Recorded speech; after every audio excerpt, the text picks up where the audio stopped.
Good time zone chat. Happy Friday. How's it going? I'm doing all right. We started though, I see. Let's fix that.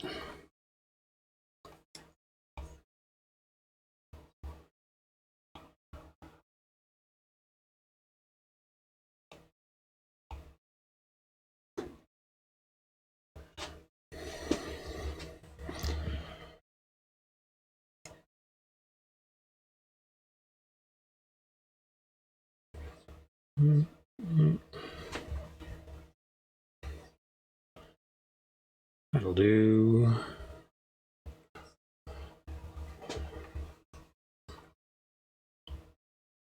Hey, everybody. Welcome, welcome. What's up, Pat? Hello, Mama. Greetings, Timber. Welcome, Pablo. I almost got to your listen up, Pablo, and then something I had a technical issue accessing it. I couldn't. Anyway, point is, you're not forgotten. Those who have the secret off the books Discord based listen ups are not forgotten.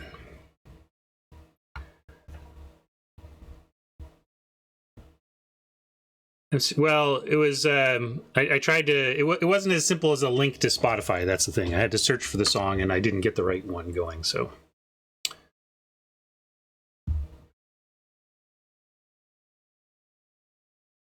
I guess it was a searching issue. How you doing, Tron? Welcome, Natalia. Good to see you.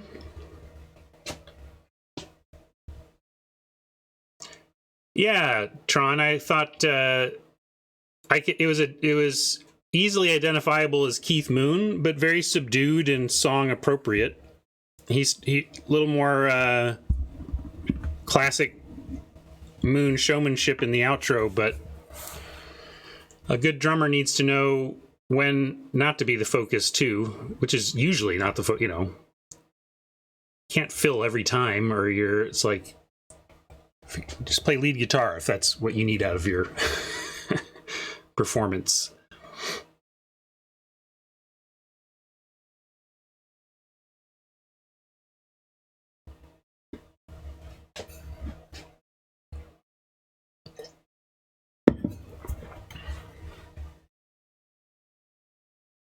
Yeah, actually, I identified it as Moon. Then I looked up the release date. I was like, when did this come out? And it said 1983. And I was like, 83? That was definitely Moon. And then I looked more closely and saw that it was a rarities release from the early 70s, of a song from the early 70s. So that, I guess, was somewhere in the 70 to 73 range when it was recorded. Older than me, probably. But we might be tied. My 50th is coming up on April 7th.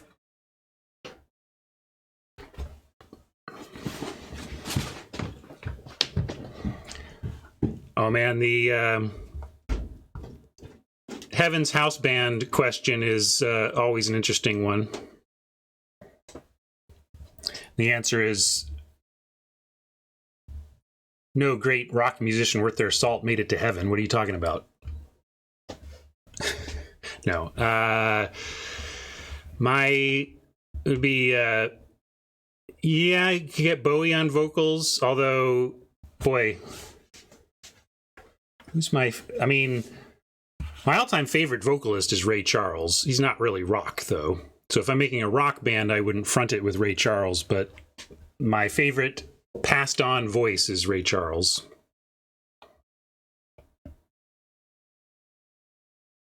But we'd get Hendrix on guitar, Moon on drums, Bowie on. We need a bass singer. Who's a great, the best bassist we've lost?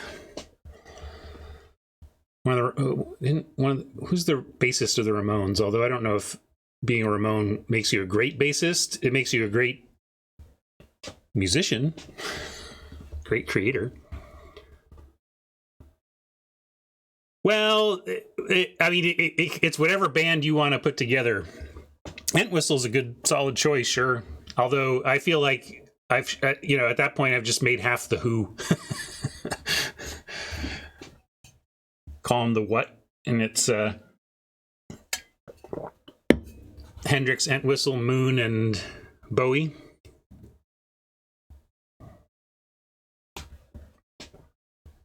But Roger Waters is alive. This is our heaven house band.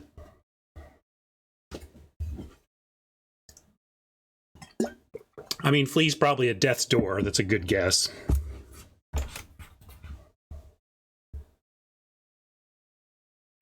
What do you want to do today? We're not doing a gauntlet, so I'm going to throw a 1v3 poll out there. Best of one or best of three. The trouble, of course, with the stitching together supergroups is you never know what the chemistry is going to be like. I mean, should Hendrix and Bowie be in the same band? Or should they each create their own awesome heaven bands and be the focal point of it,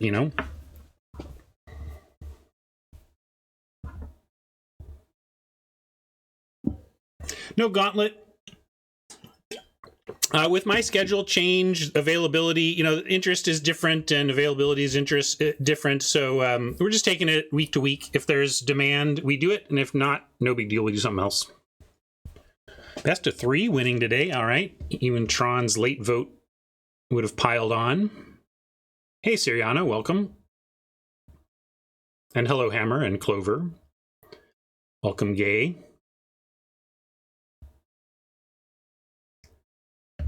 How's it going, David?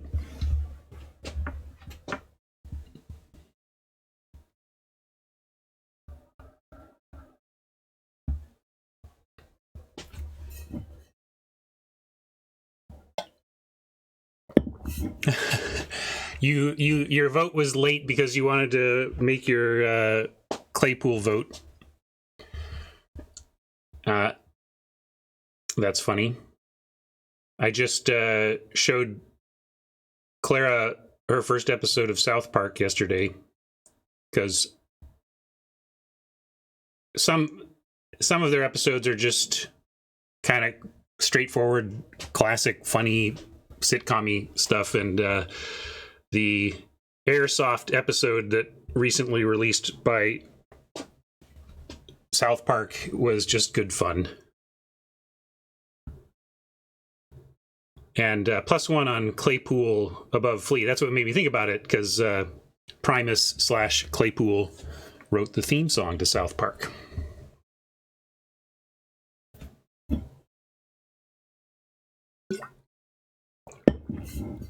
$30 million for Sanderson's Kickstarter? Jeez. Brandon is a smart man. He never gave up rights to his own stuff. It was kind of, I'm not gonna say he's self-published, but he's certainly not that, but he has certainly chose to retain rights over a short-term early paycheck, cash out to sell off rights and everything. Anyway, so he just is in control of his own empire. It's great.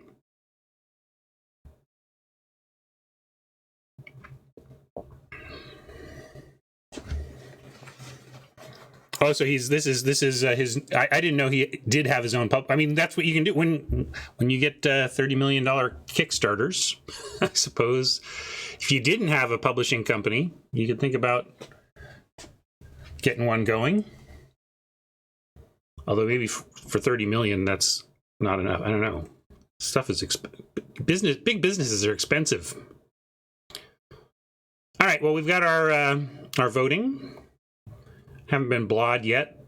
Got a little bit of a late start, so we haven't been yammering too much here. But let's head in.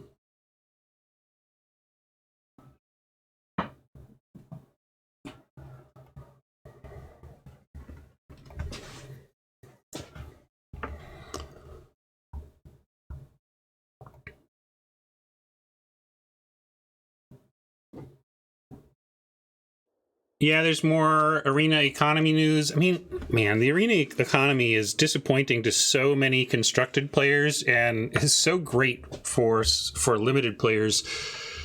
I haven't put a ton of thought into how to solve the issue, what I would do in a design seat for arena here on the economy. But I do feel like, if I'm honest, don't let him hear me say this, but like, the fact that we limited players can like play for free and the constructed players have to pay through the nose is kind of weird. So us limited players are like, what is there a problem? I'm drafting all I want for free. What's the economy problem, right? So something.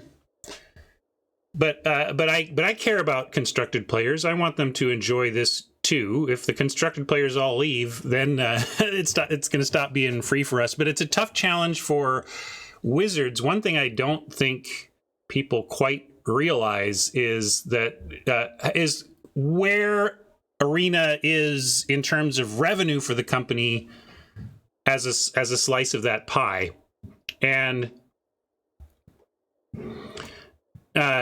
so and I can be that's funny, Hat. I mean, I am a self-aware free-to-play drafter with although not the 70% win rate, but it's true. Anyway. So, but to get back, I got a little derailed there. I want to make the point that I don't think Arena makes as much money as people think.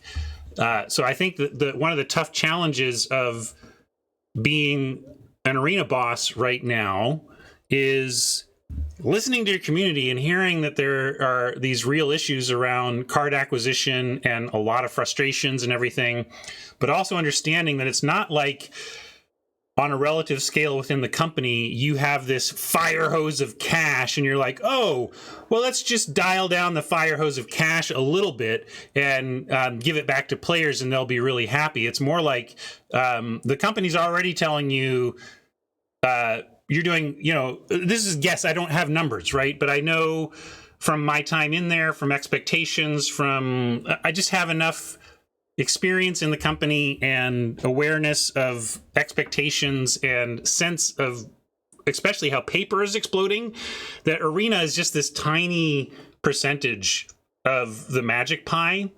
But has an outsized public presence because now like the eyes of competitive are on it as an outlet in pandemic times. And so I feel this is a place where I feel for both the constructed players who are having real issues, having the fun they want to have on the system in a way that's sensible for someone on a gaming budget. But I also recognize the challenges of economy design and the demands of a publicly traded company asking the arena chief to keep it flowing. And of course, the challenge is to say, okay, is there an adjustment we make that maybe causes a short-term dip because the immediate revenue is affected by this change we make, but we feel this change in the long term will make people so much happier with Arena that that we make up for it in the long tail of a good decision. So they may be looking at that kind of thing, but I just want to call out, as I try to do, to show the development side and the managing a game as service side, that it's not as simple as just change the revenue numbers and whatever. You like just give more to the community and done. It's like you have so many people you're trying to please when you're the product boss that it's a challenge to make decisions that lead to the best outcomes for your player base and for your shareholders, given that you need to keep both of them happy or neither of them will be happy. Well, maybe you can make your players happy without your shareholders being happy, but that won't last for long, because if your shareholders aren't happy, something's wrong with your business, and your happy players are going to hit the end of the line when it all falls apart. Anyway, there you go. Little side thoughts on the economic controversies surrounding Arena right now, and I say, have some patience, players. I understand. Let your voices be heard, but also good luck, Arena team, on making a change that is effective for the community and for you.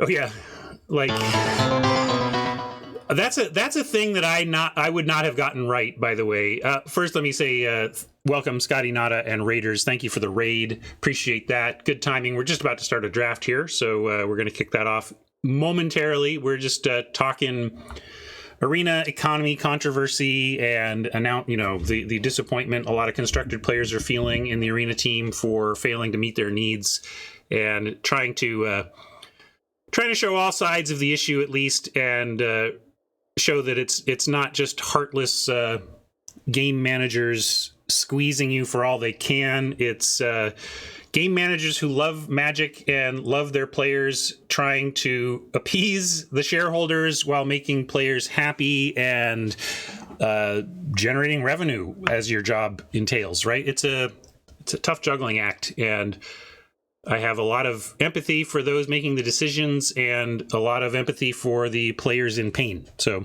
I can feel it from both sides. Hey, Big Scary Dave. Yes. Been doing hair down a lot lately. I feel like if I can't find a way to be happily wearing my hair down, why am I doing this? I should just get it chopped off. So, but I'm still in experimental mode, trying different products on it and whatever. I've never had this is my first year of long hair. Really, I haven't had a significant haircut in 2 years, but the first year was growing it to this length, and now I've been about a year of experiencing the long hair reality. Hair toss has taken on new meaning.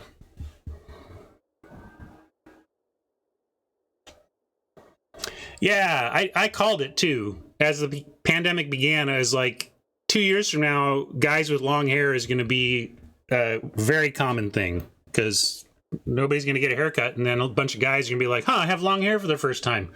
I'll play with it for a while.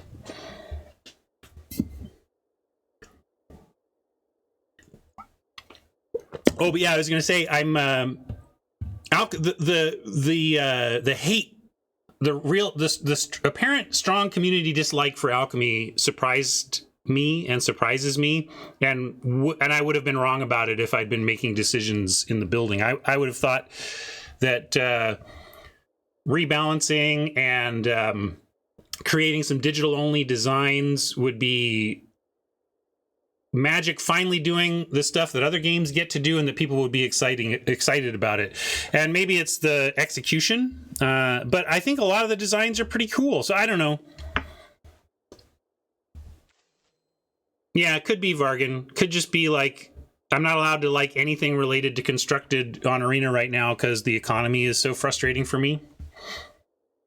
Yeah, if it's card acquisition, it's probably just resentment about card acquisition. Your Hat and Vargan kind of saying the same thing, right? Don't hate the new alchemy card designs, hate the underlying economy, right?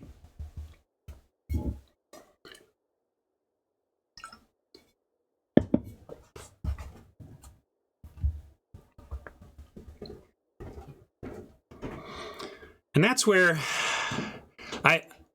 I know that I'm not saying the economy doesn't need fixing, but I am saying that if you're a constructed player and your complaint about the economy is outside of standard, you're kind of in gravy territory to me. I see Arena primarily as a product that delivers draft and standard, and then has these has this historic format, not because it was like a strategically important thing that the team wanted to have. Historic exists because it makes no sense whatsoever to sell players gaming pieces that they then can't use for anything competitive, right? So historic is really just an excuse for having something to do in a competitive way with your old cards. We struggled for a long time while I was still on the team with exactly how we were going to handle our first rotation. We didn't know. We figured it would be something like Wild is what what is our version of Wild is kind of the discussion we had. Wild being the Hearthstone Eternal, the Hearthstone non-rotating format. And non-rotating formats are big and scary things for Wizards, because if they do it wrong, if Wizards does non-rotating wrong and gives you so much historic value or so much whatever value so that you don't ever have to use wild cards again, that you lock into your tier 1 deck and just ride it out on Arena for all time, then that's a real problem for Wizards of the Coast. So in a sense, but outside of so I think standard should be manageable. Like, as a free-to-play player, here's what I think is a reasonable expectation as a player. Well, with multi-account, with time or money, especially with time, like with multi-accounting or balancing your play, I should be able to draft every once in a while, and even if I'm saying once in a while, because let's say I'm not a good player. Let's say I don't to April's point. Let's say I'm a 40% win rate player, 45%, sticking with the game but not super successful at it. I should still be able to draft every once in a while and have over time build up a couple of good standard decks, and then through steady regular daily play.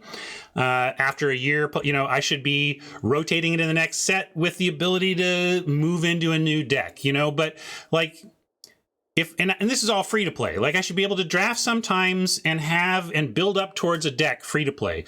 Now, after that, the question is, how much do you think it should cost you to have a digital Magic deck? And that was a fundamental aspect of the debate internally when we were developing the economy on Arena as well.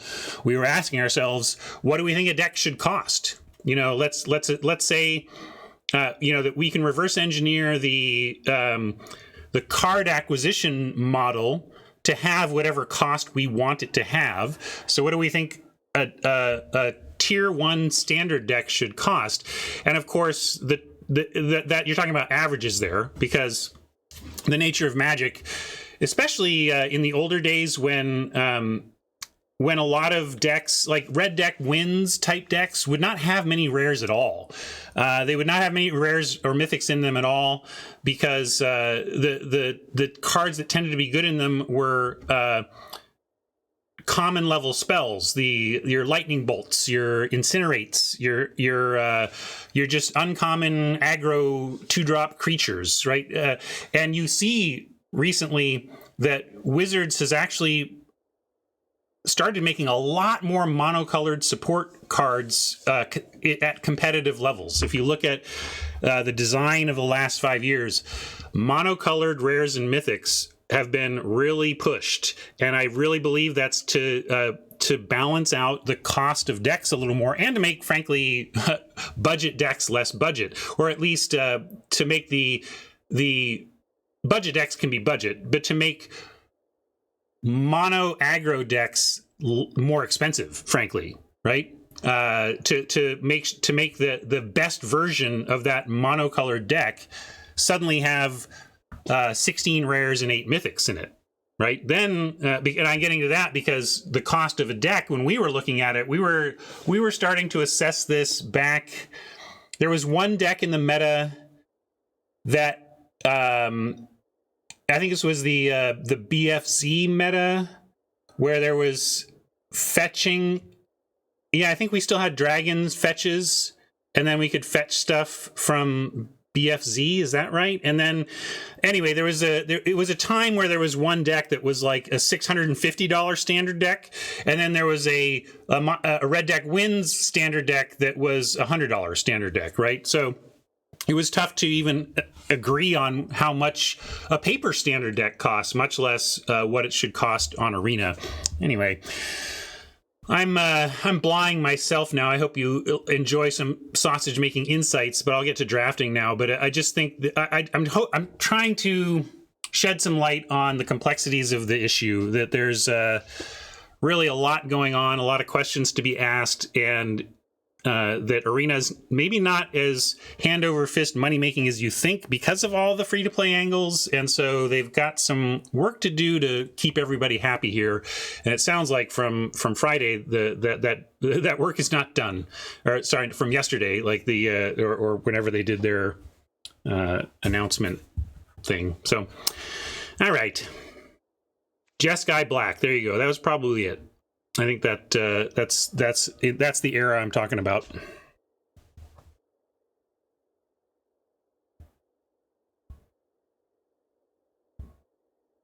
Well, see, that's funny.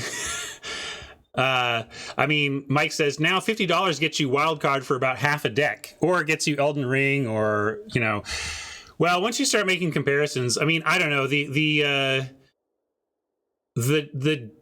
the death of the $60 console title and the rise of the infinite dollar mobile game has been another fascinating part of video game evolution. And now it's like, you talk about $50 for a deck on Arena versus $50 for a console, and how could that possibly be? It's like, to me, it makes all the sense in the world at this point. It's just like, if you're talking about, I don't know, people will pay for their entertainment. But yeah, I'm thinking, I haven't played Elden Ring, but it's getting such reviews that I'm thinking about it. But anyway, in thinking about digitally, that was kind of the conversion, so good news, Mike, or good news for Wizards. Mike says $50 gets you half a deck. Well, in those early discussions about how much a deck should cost if you were to just show up and want to buy it right now, was $100. And that was in the face of paper decks being in the $400 range. So 25% of the paper cost was kind of the target, and it sounds like in a sense they're hitting it. Now, is that fair to charge $50 for half a deck? I think when there is a path to grind towards it, if you have just some patience, there's an argument that it is fair. How many decks are you supposed to be able to have? I don't know. Clearly, they could be a little more generous with the with card flow, but where there's a free-to-play model to grind your way to cards, I mean, I think it's fair to say up front, if you want to skip the grind, it'll cost you cash, or you can start grinding. I don't know. I'm not being an apologist. There are real problems with the economy, and I hear and feel the pain of the constructed players not getting what they want out of the experience, but I also feel the pain and challenges of the design side. All right. Thank you for hearing me out on all that stuff.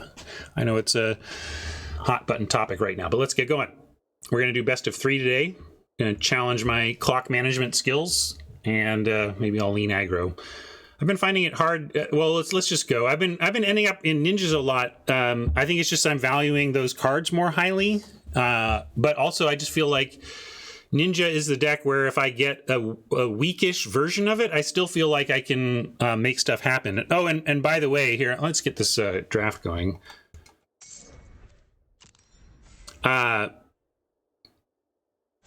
Almost a troll chat. I passed a rare bomb that was hard for me to parse.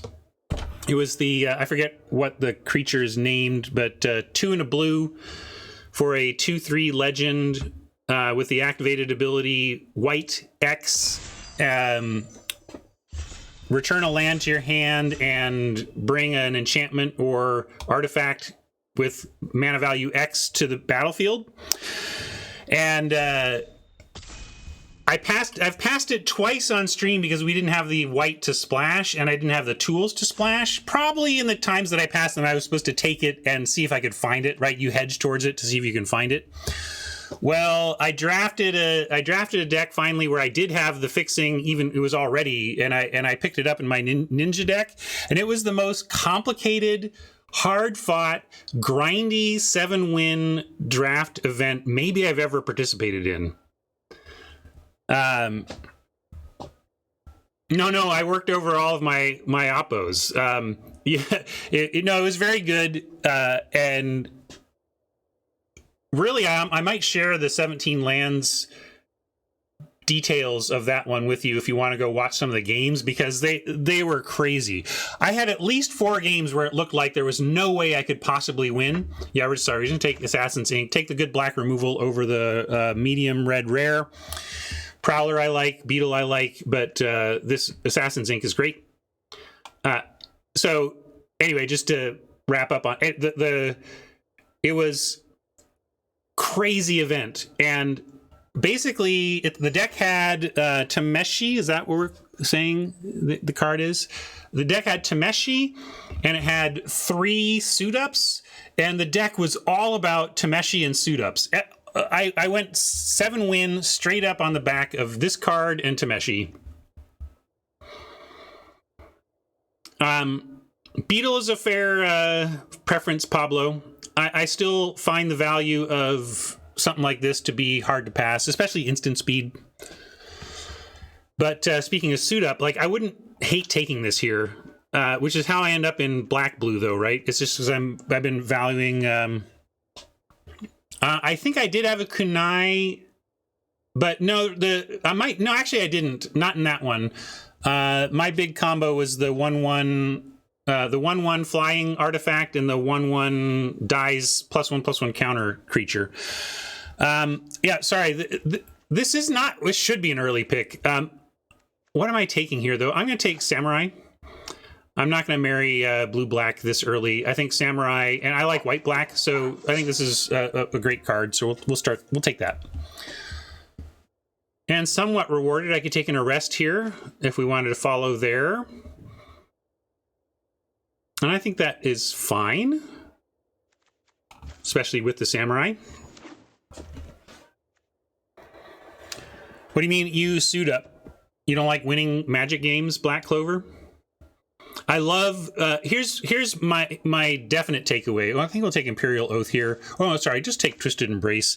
But Oath is great too, of course. Yeah, Oath is tough to pass, but I'm going to do it for Embrace. What was I saying? Oh, in Ninja decks, what I found to be so important is to have an answer to the question, how are you going to punish them for blocking?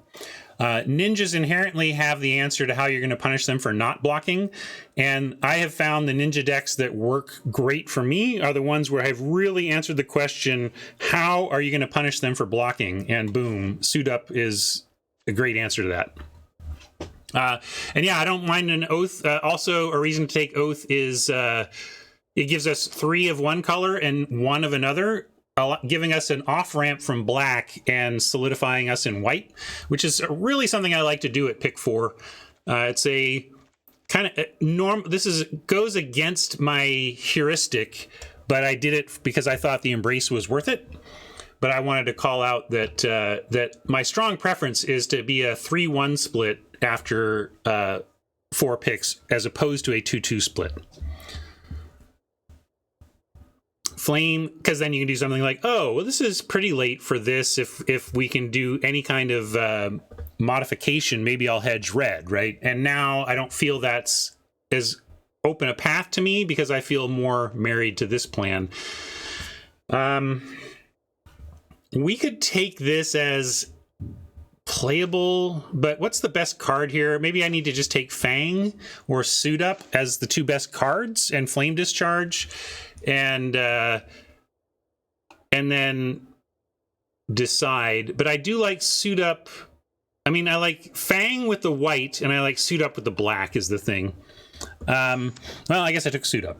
Sorry, I just kind of ran out of time there, but that wasn't a hyper important pick. It was more like it was a directional pick moment. 2-drop. I'll just take removal over a what has from mostly for me been a bear. Unforgiving One has not been worthless. I think I had an Unforgiving One in the Tameshi deck, or maybe it's just a different ninjutsu deck. But I did get I had a deck where I think I had the Cook and the 1/1 that dies to a +1 counter on this, and getting a +1/+1 counter on this with the Cook, that was a combo. It was a 3-card combo, but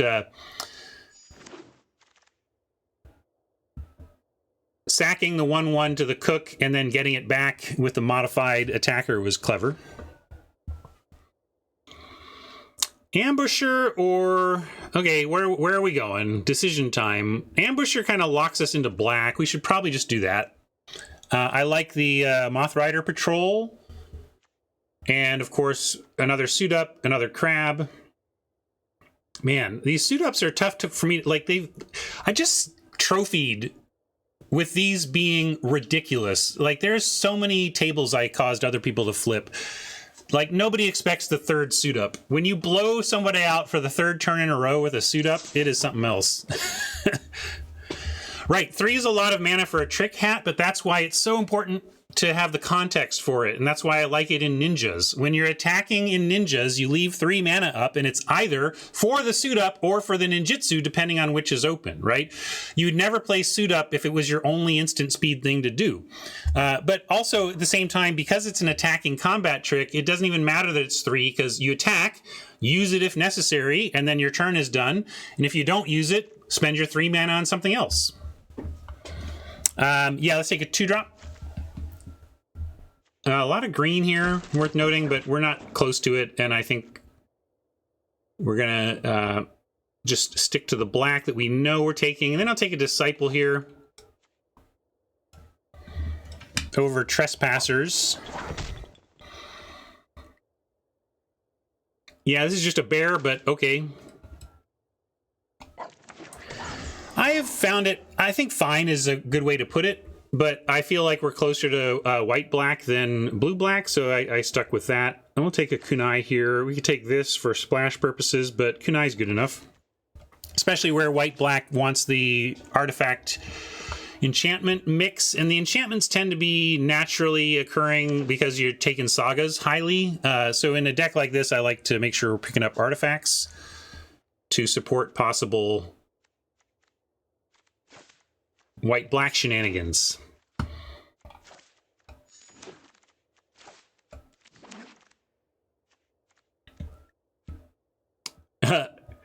So, early on in the format, this has a very unfortunate line break in it. Exile this and 4 other artifact creatures. My dyslexic brain with that line break, very easy to read that as 4 other artifacts, creatures, and or vehicles you control. So I drafted and played this thinking that I could sacrifice creatures to the core. Yeah, I learned that lesson when, hey, why can't I activate this? This game is broken. Yeah, let's take Patchwork. I was looking at that. We're not really artifact heavy yet, but like we can take the Kami, we can take Recovery Unit. There's some other stuff we could take, but I actually like, I think it's early enough to take the Patchwork and see if we can do stuff with it. And then here we can get Naomi. And then really what we need to do is prioritize the artifacts here.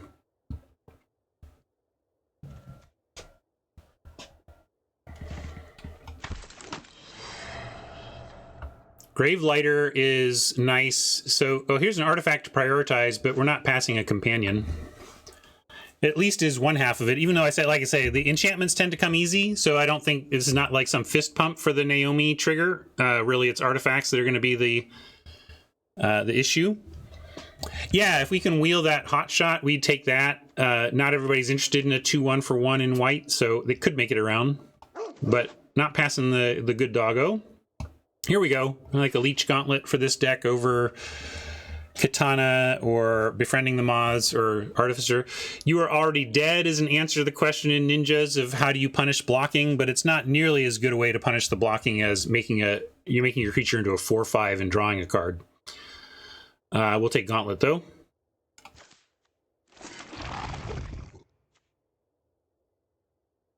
Yeah, I'd run a Brute Suit in the deck, but I'm not picking it anything over that there. Reckoner Raid will do.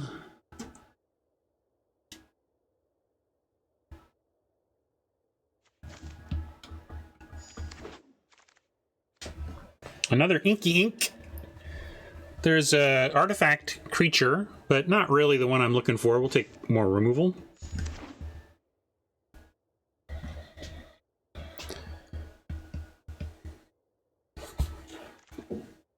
Another automaton, awesome.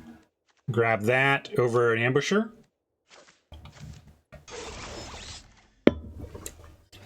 Surprised the automatons. This is such a good card. I mean, I know you need a density of artifacts, so maybe that's just what's going on, but I'm just surprised it's still there.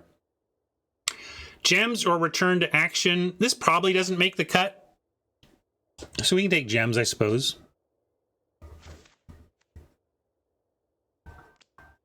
Right now, 5 enchantments, 5 artifacts, 5 and 5. Nice. All right, yeah, we'll take gems, sure. Yeah, I've liked return to action. That's another answer to the question of how are you going to punish people for blocking in ninjas.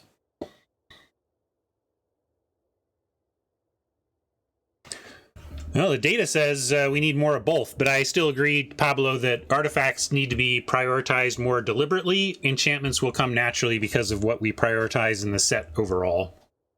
Here's one of these attack alone benefits, but I'll take the return to action, having just discussed its reasonable value. Love attacking or blocking with a Selfless Samurai on some 2 toughness thing and return to action. Woo, that's hot stuff. Yeah, 1 drop is good too, although artifact at 2, interesting, but it's an artifact ramp creature that just is not really what we're doing, even though we want artifacts.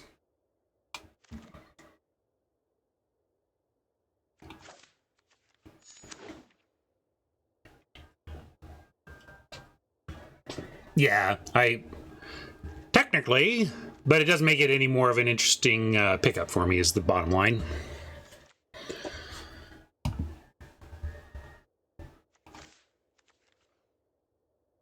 But I appreciate the accuracy.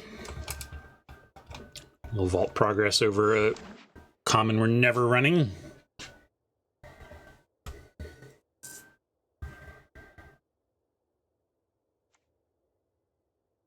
All right, end of pack 2.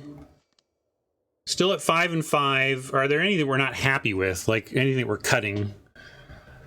1, 2, 3, 4, 5. No, we like all of our artifacts, but this one we'll take and not run, most likely.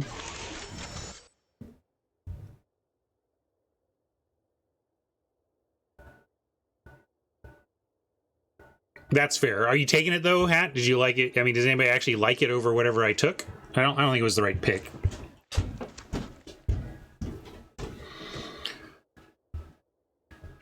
Oh, well, this is an interesting one. It is a little contrary to full aggro, but mostly this has been great. I've never really been. It's tough to punish people because if it ever becomes the 3/3, they get the rats back. Like in order to really punish somebody, you have to kill the enchantment before it flips, and not that that's impossible, but that's just has been. It doesn't happen that much, so it's been a very good card. Wow, both look at this row. Wowie, wow, wow. Well, we've got good removal, so I'm actually going to go with the rain here. Dockside is interesting as well, but not a priority here relative. Like, Reign of Truth is the truth. This card is so dumb. This card is so dumb. I feel you on March. This card is not dumb, but good. It is one of those cards that is never unless it's a card disadvantage, it's not going to be a mana advantage, but it's so flexible. Yeah, we're taking but this with the support, like I would take this if I was just playing white and didn't really have any specific synergies, but when we're synergied up, man, this is going to be great. Take Blossoming Sands in case of splash, or Storm's Edge in case this is the splash. Yeah, there's nothing really here for us. I could take, this is kind of garbo. Yeah, it's at least gems, right? It's gems or a splash, so sure.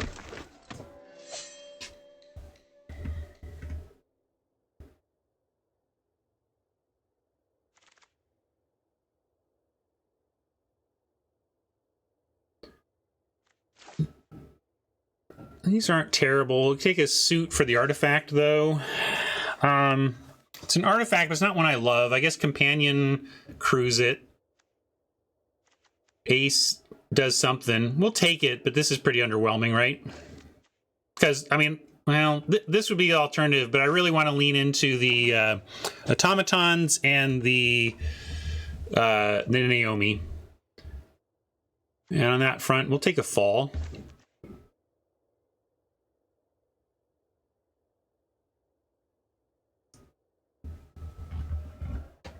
Yeah, this is best of 3.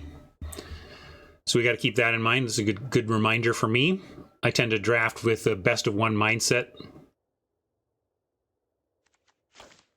Yeah, we can at least cut it. I think we still main deck it, but I could see scenarios where we decided we're going to cut it. I like what Luis and Marshall had to say. It's not that this card is bad. It's just that it does have a setup cost, and if you miss on setup, it can be very frustrating. We'll take Terrarium to set up possible splashes. You like the Shrine Steward? That's a good point. Shrine Steward plays when you've got enchantment removal, embrace, and arrest. So yeah, I'll do it. We can do that. And it's an artifact.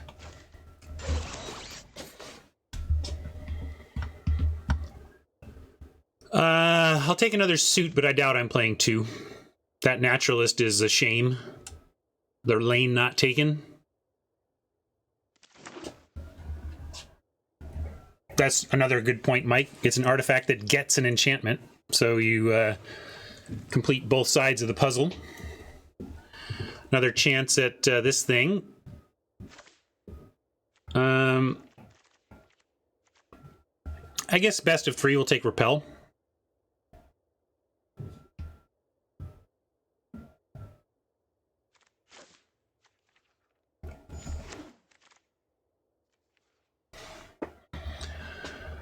Scrounger, not my favorite magic card, but it's an artifact. It's a 3-drop. Yeah, we're pretty low at 3. It can treasure us and give us more artifacts. So, seems like a decent deck for it. But I will try to not play it. We'll see if we can find something better. Yeah, not bad out of the board as a 1/4. Sometimes that's a blocker you want. Again, we're going to take a exploit, although we have one, you know, we might run out of room for exploits, but again, I'm not going to play another dragon suit.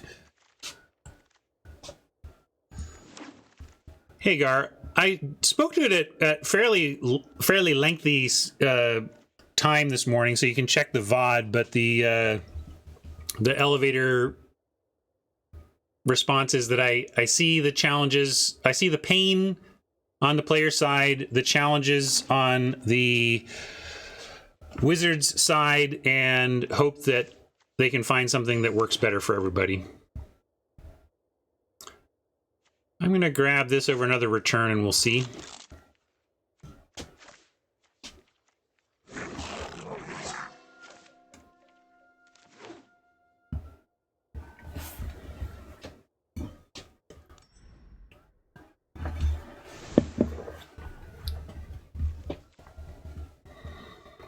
It's where I like my icicles on 2.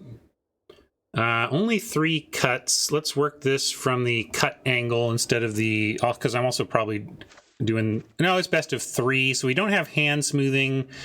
Do we want to stay to 17 because of that with 2 5s? It's a pretty low curve outside of this, though. And yeah, I think the Scrounger can go, although let's check our overall numbers, because we're at 8-8, so I don't know.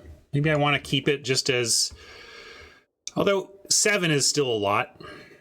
But these automatons just want as many as and it's whenever you cast. If automatons were whenever an artifact enters the battlefield, I would have to play the Scrounger because every artifact token we make would pump these up. But it's cast, so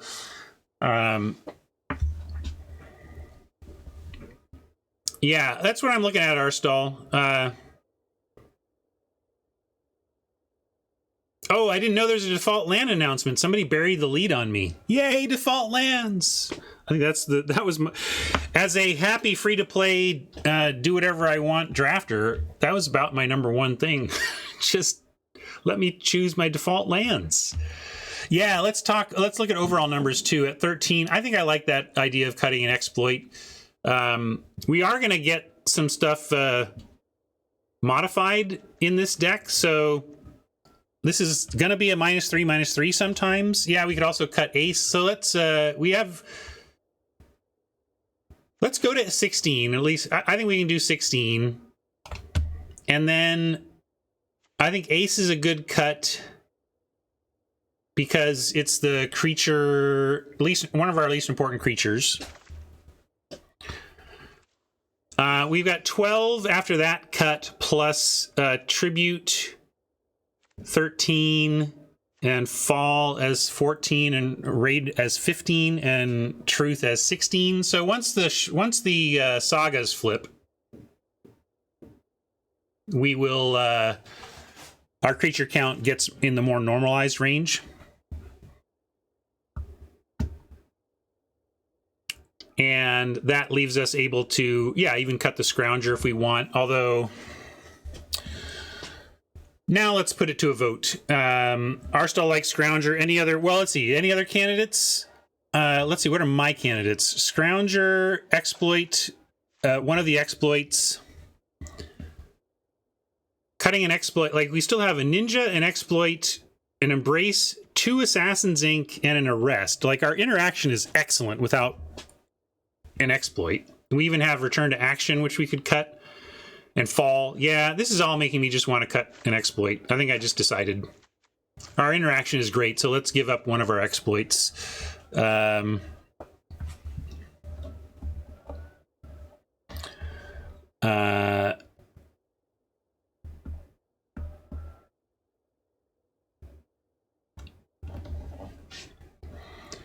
Twisted.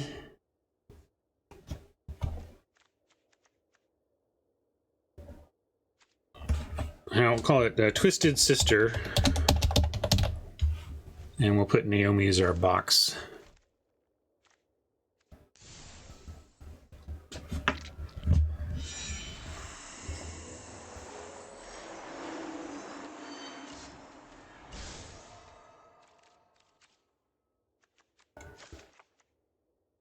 Twisted Metal is good.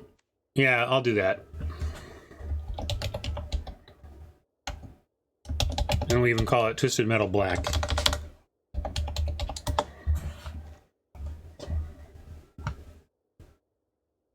We got a suit.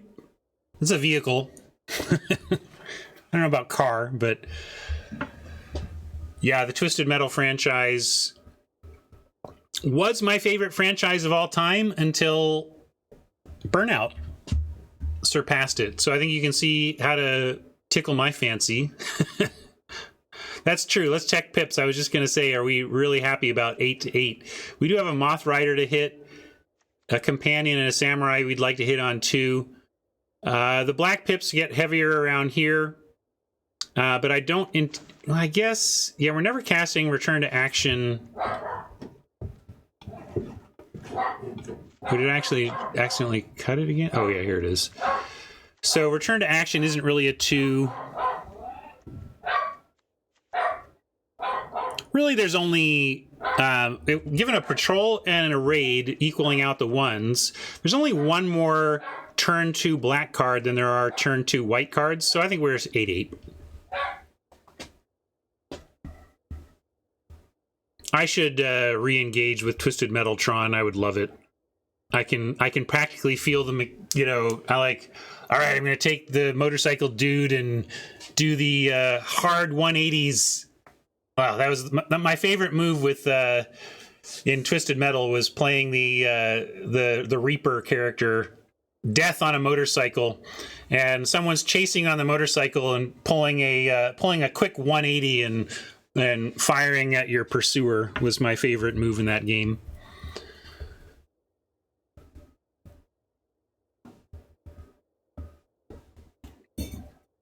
You got me itching now, Tron.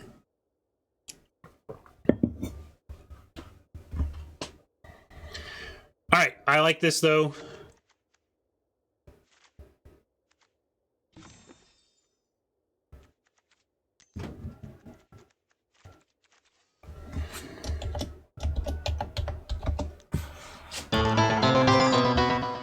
Hey, Lola.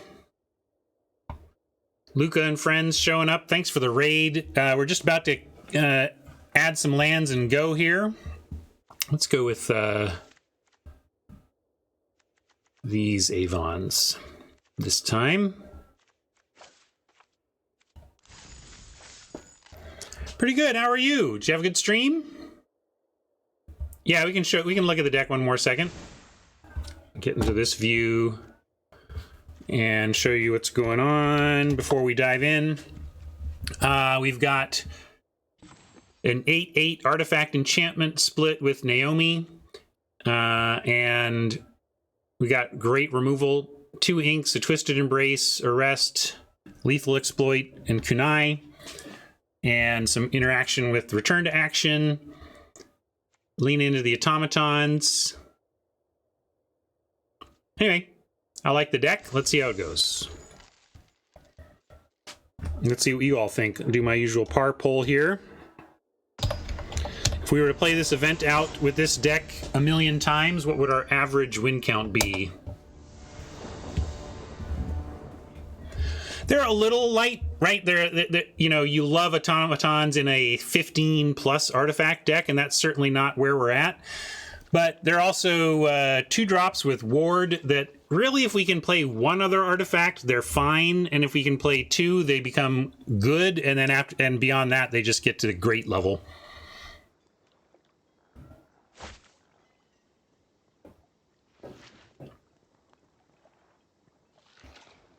Fine looking start.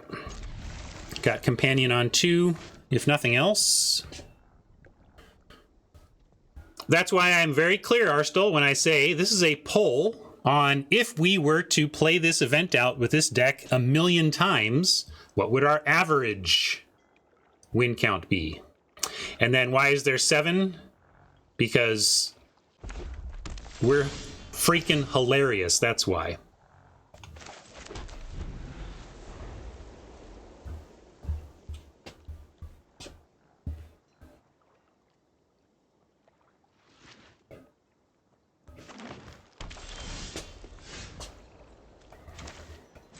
Easy Companion. We'll see where it goes from here. Right now it's looking like probably Disciple on 3, maybe Scrounger if we feel like we can actually get the ramping going.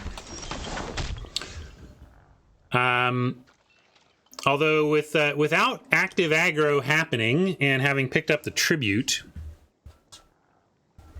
I think there's a LOL in the other poll. If we go... Oh yeah, because we do have the... well, hold on. Let's see. If it was a PPAR, I think that's where you get the LOL. Yeah, there it is. PPAR has the LOL option. All right, so back to this actual Magic strategy. Yeah, let's just add to the biggest, the biggest board presence here.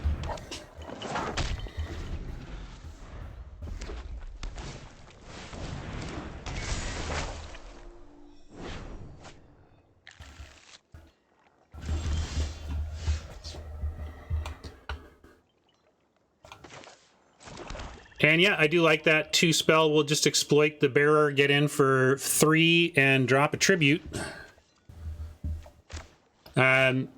This is... they're not going to do anything on chapter 2, so we can actually next turn cast the fall if we want. Oh, is it? Oh, it's creature. Never mind. But we can get it when it flips at least. So anyway, we have something for the fall now is the bottom line.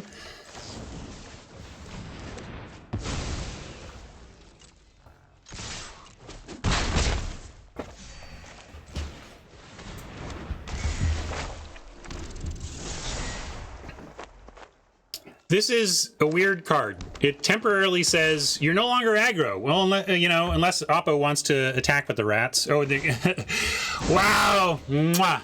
All right, that's the biggest I've been wrecked for playing this card. Tech wrecker indeed. It's all right. We're still gonna get him. I like our spot in this game, but that was an excellent play from Oppo. Gotta love that. So then we go, we can Infiltrator even just blocks this thing. We can hold up Ink, play the Infiltrator, and then have Fall next turn, or we can just go Scrounger Infiltrator. I kind of liked holding up the Ink, but I guess we have a plan for this, and we don't really want to kill this, and we don't know that they're going to have anything in these 3 cards worthy of the Ink, so yeah, let's play both creatures. But we can send in an attack first.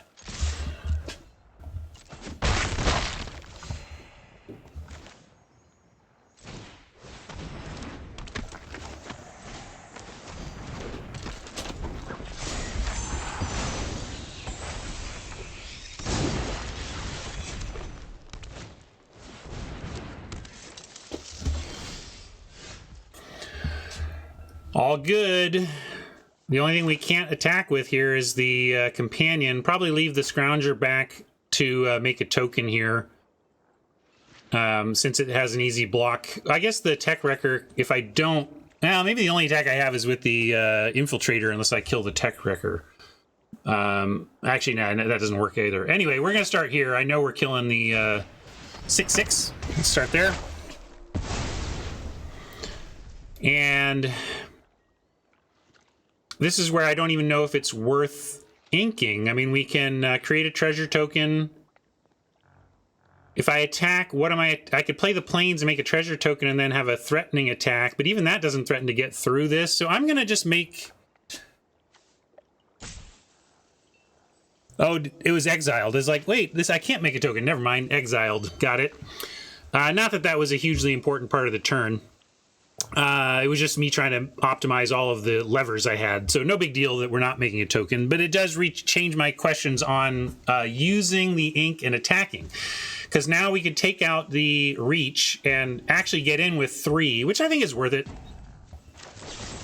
Given that we don't know what's up with what's behind, and that's a pretty good creature. So now we can just swing away with everything but the companion.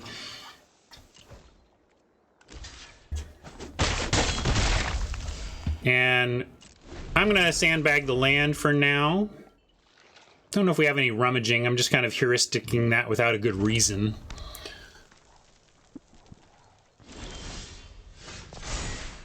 More ink.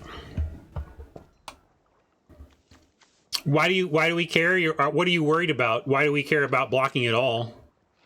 Like we were worried about ninjutsuing us for what, getting another one of these or something? I don't care. What I'm worried about is 7 open mana and 2 cards, but make him have it. We've got a ink for protection. Wrong order. There we go. I guess, but that's where it's like, we got Assassin's Ink. I don't know.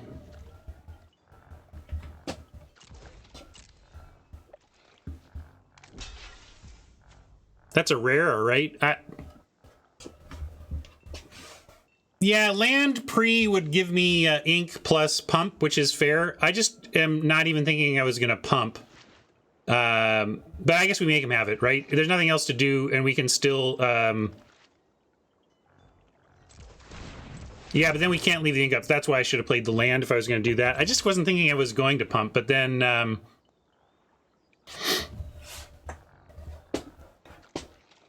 yeah, so I go, if I pump, we go shields down on ink, but that's okay for a turn, right? So let's pump.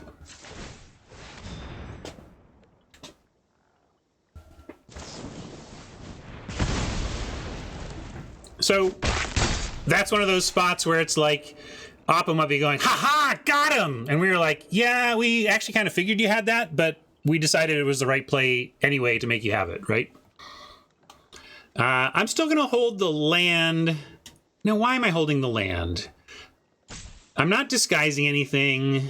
I don't really have card draw. There's no real reason, yay or nay, to... Honestly, though, we might Shrine Steward and have some... I don't know. It doesn't feel like it matters too much, but I'll play it.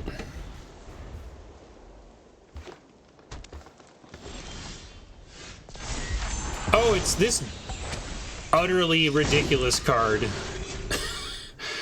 Let's see what they've got for this. Now, one question here is where we put this. The lifelink doesn't really matter. We could throw it here to be fancy, but I'd rather just throw it on one of the, like the companion even. And the one for the companion is kind of correct, but I'm going to go companion. The 1/4 can attack without it. The companion can't. So it is what gives all three of these attacks.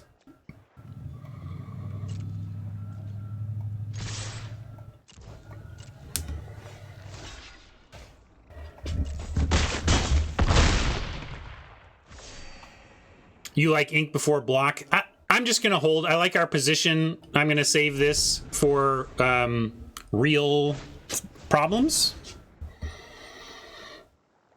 Yeah, here, this one's for Oppo.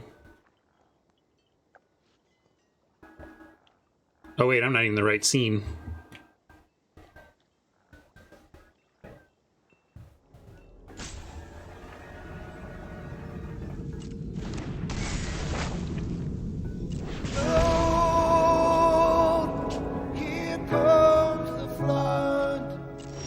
That is not looking good for Oppo's team. And now we'll go for the win, though. Make him have it.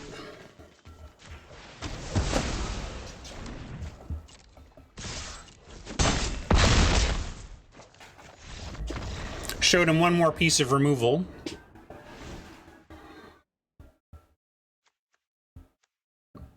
All right, red, green. Just kind of good stuff, or stuff. Certainly Kappa Tech Wrecker is amazing.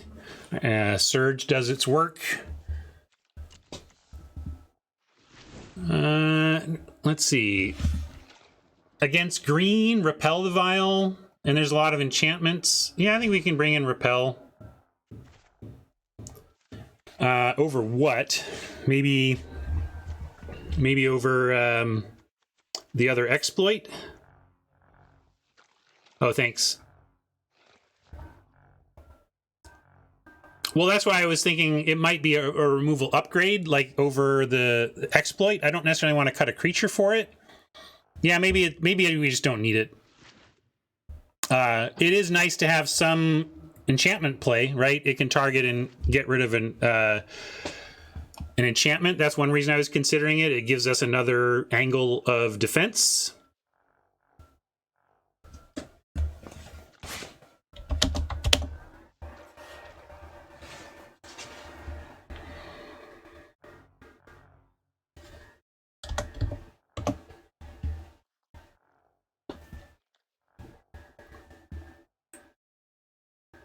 And yeah, it's like we're doing other things on 2, like we're trying to play creatures on 2 and stuff. I like cutting it for exploit or maybe the return to action. Yeah, and Skyward is, we can get that with this. So yeah, let's try this and keep everything else the same. See you, Pablo. Thanks for hanging while you could. We're at an 8/8 artifact enchantment split.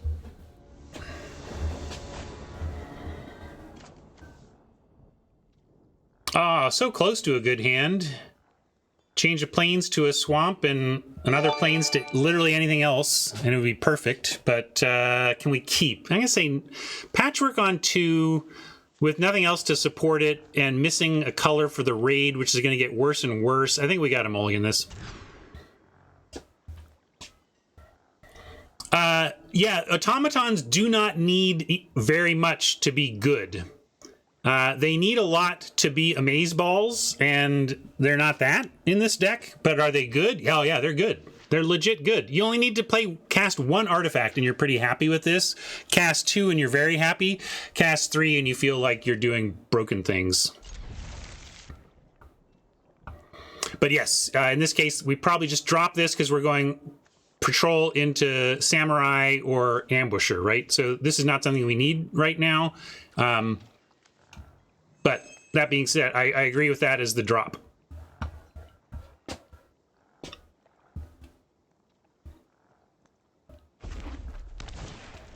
But yeah, the key with the automatons for me is that you only need to cast one other one and you're fine. A ward grizzly bear with set synergies across multiple, you know, with artifact and modification set synergies for two is great. That's great.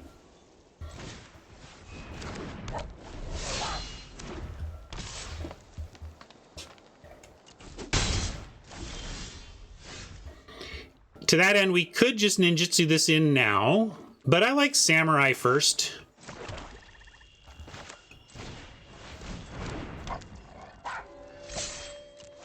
We get the life back, and then we can set up a turn where if we ambush, we can actually protect the ambusher. If we want to do it that way, we might just...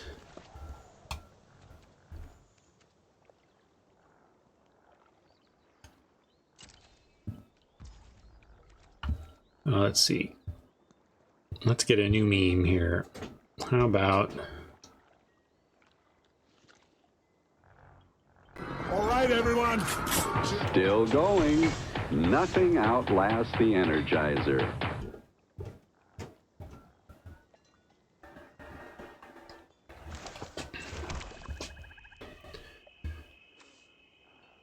All right, just the samurai... Or we can just send both. I don't care about the life link. I'll send both creatures and then drop the disciple.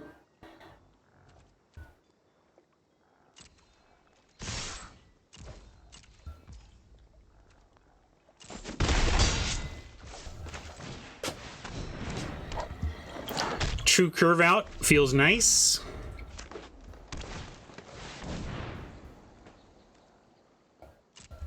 If we draw a a swamp, we can even do a 2-spell turn next turn. We'll see.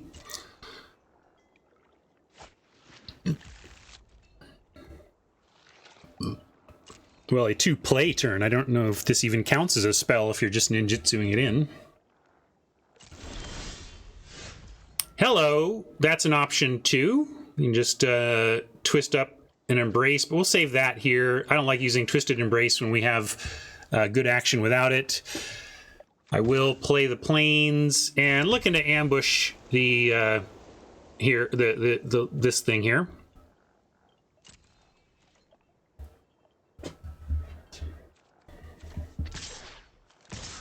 Are we leaving anything back because we're worried about ninjutsu? I'm gonna say no. But it's not a 0 sitch. I guess we get to replay patrol, and yeah, we'll replay patrol, and if we're feeling like we need to, we'll just block with that, right? Seems fair. Yeah, I could. That's true. I could. We could take the samurai and replay that to have an actual a straight up blocker on the sling. That's fair. Yeah. All right.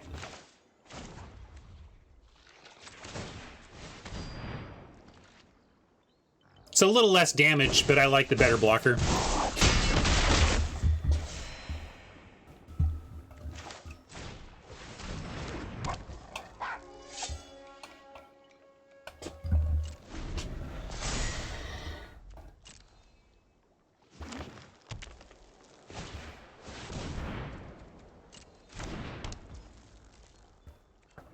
That's no problem. We're going to just take that. We have the 2 pieces of removal to handle this situation. 1-for-1 removal has been maybe not at its best in a format where by the time you're using it, a lot of the things you're killing have gotten extra value for your opponent, but they're still so important for taking away the nasties. Thank you, Alexis. Appreciate the sub, and love having Alexis hanging out here of late. It's been great having her around. Thanks, Alexis.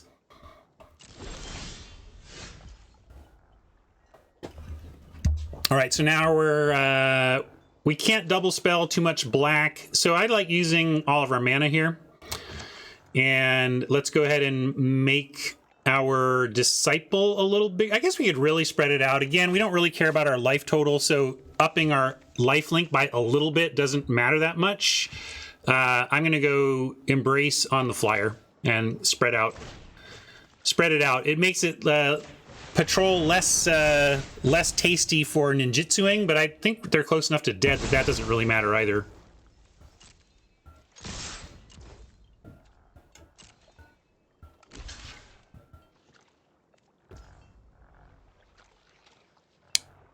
Oh, I mean, if I missed anybody's sub, you know it was never intentional.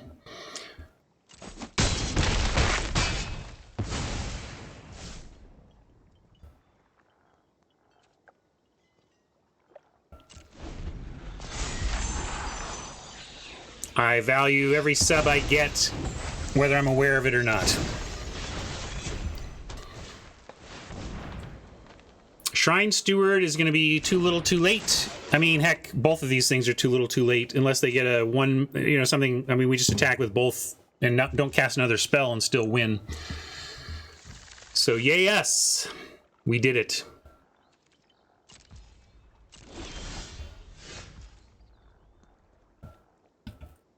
But just to show you that you're really super dead.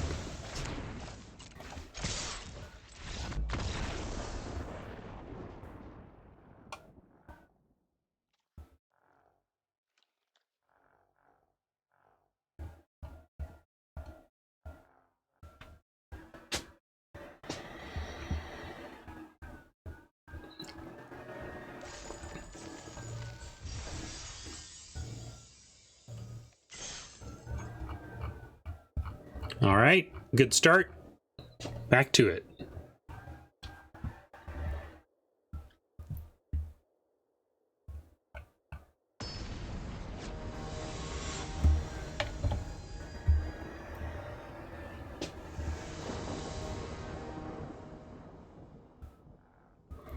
Good games, rest. We got rolling there.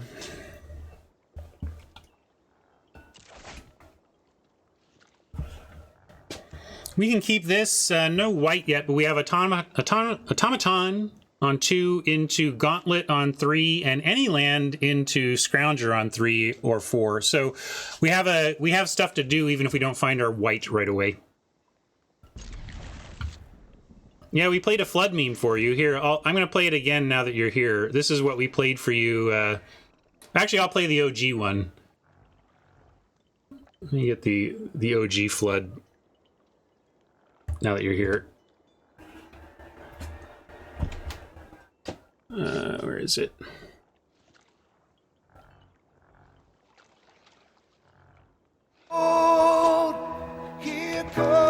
Sorry, I should have played my land before messing with memes.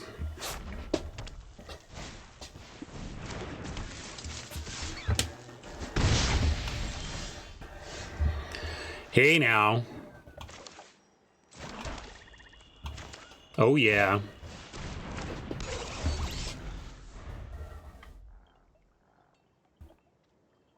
Oh, I'm dreaming it's over for Oppo, but we'll see how that works.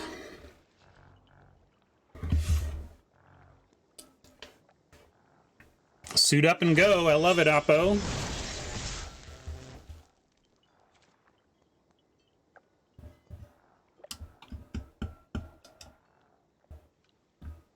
Hey now, don't dream it. I can mix it. It's a mashup.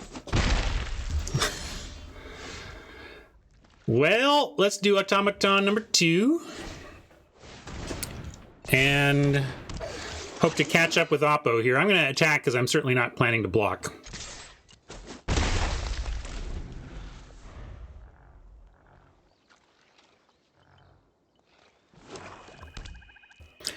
Yeah, Rest, we liked this deck. Found a good lane, picked up this in pack 3 early, and just felt like the cherry on top. Land Scrounger would be the play if we find land. Of course, Gauntlet if we don't.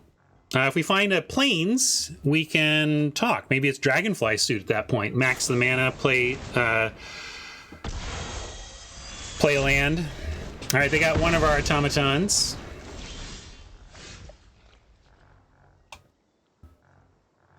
But they had to use their whole turn for that. I mean, this is why this card is so good. Even, you know, multiple people have questioned how good this can be with only 8 artifacts in the deck. And I think just you see that, yeah, it's not a great top deck for sure in this deck in particular, but it's just such a great card that, yeah, even in this deck, worth it.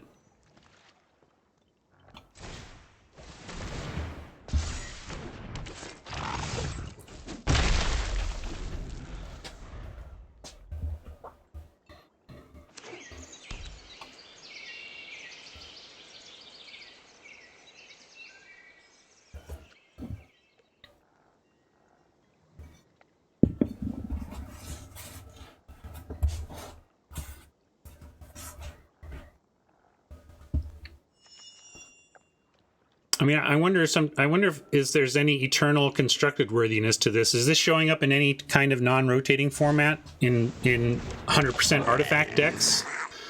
It's interesting that it's cast and not enters the battlefield. I mean, I think part of that design choice is for things like artifact lands to not trigger this. I think if this got triggered by old school artifact lands, it would be competitive playable. What do we got here? Goru, Disciple of Ryusei. Haste. Creatures you control gain haste until end of turn and create dragons. Well, we got lots of removal. Let's just find some. We got even Kunai. If we find a land, we'll just pick this off with Kunai.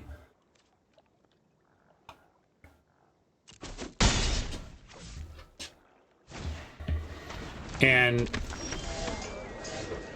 well, thankfully, no Kunai, but we can exploit that dead.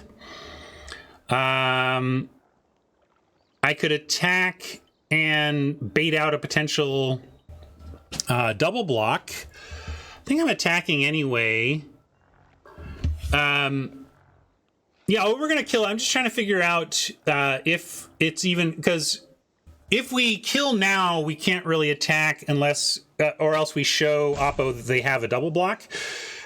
My only question is, if we don't think they're going to double block here, we should attack before we do it. Yeah, because they might even block and put the counter on, right? But if they block, then we have to use our removal for the blocking, and then the 3/3 gets a counter.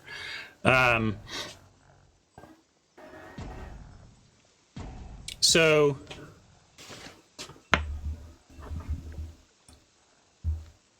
Right, but if I'm saying, oh, yeah, but if they, right. So let's go.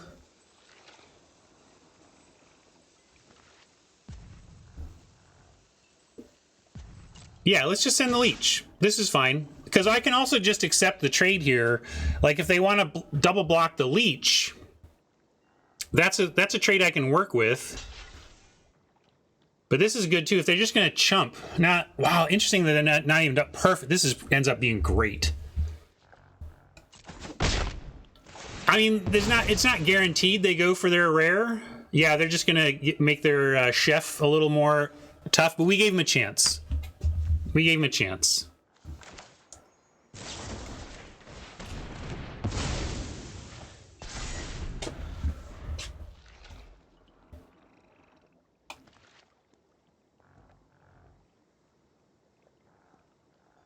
Doing all right for stuck on 2 single-colored lands. Give us a plains, though, and I really like where it goes from here.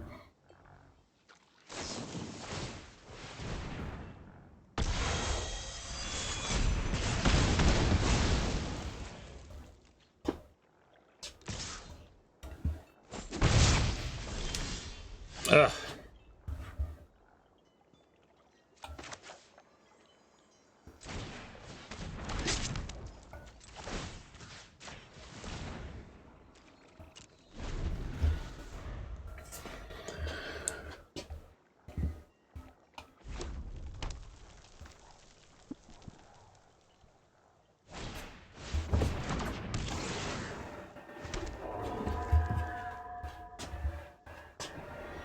Yeah, it could be a lot worse.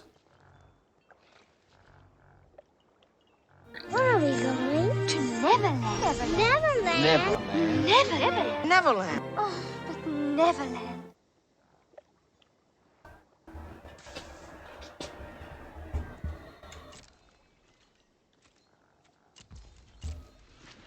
This is going to be such a sweet comeback.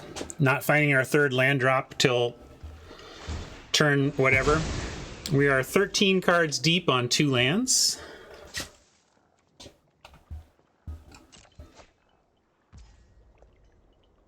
Yeah, I'm going to wait till after attacks, though.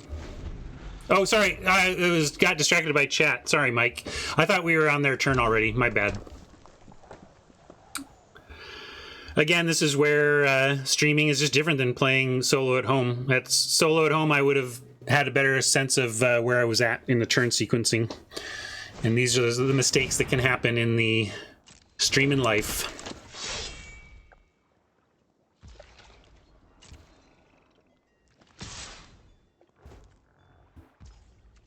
And now my mistake is going to give Oppo an extra card, but I'm not going to not pick off the chef here.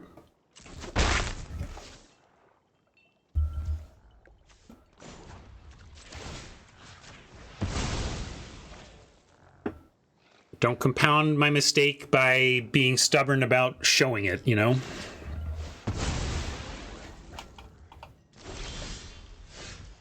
Ooh, good draw. Good. Oh, wait. No, that's not a good draw.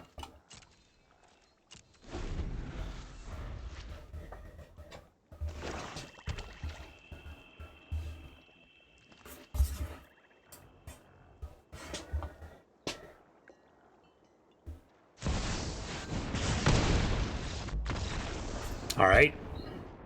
That's a thing.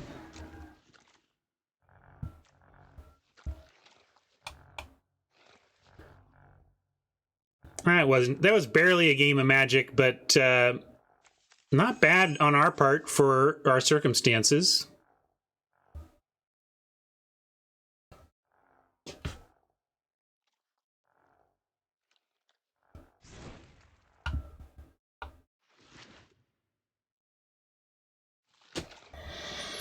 I don't see it. Last time we brought in Repel because it seemed like they had the right stuff for that, but not the case here. So I think we're just sending this back unless we think low to the ground removal is more important than we need to exploit. If we bring in this, what are we cutting? Tron.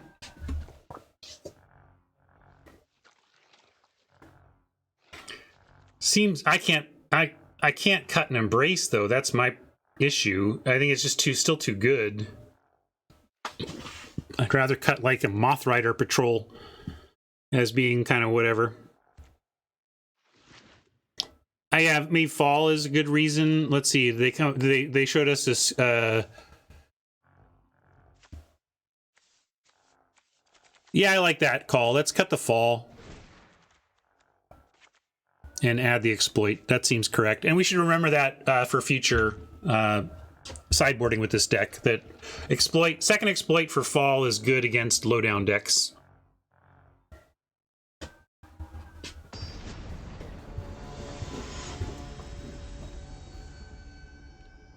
I disagree that Fall is bad, Rob, but I do believe we need to be aware, like we are there, when to side it out. And if you can keep it, if you can start it in the board, that's fair too. But I do think it's very tough to find a deck that doesn't have like 3 targets. You know, like, and that's not great. If you're facing an opponent with only 3 targets, you should cut it, right? But I'm just saying, mostly at least you're going to get like that level. Interesting. Our hand tops at 2, and we have a play. And yeah, show me a swamp on top, and it's a Sneep. But without that guarantee, it's probably a mulligan. So, yeah. Keep this. Pitch Plains. And hope we draw.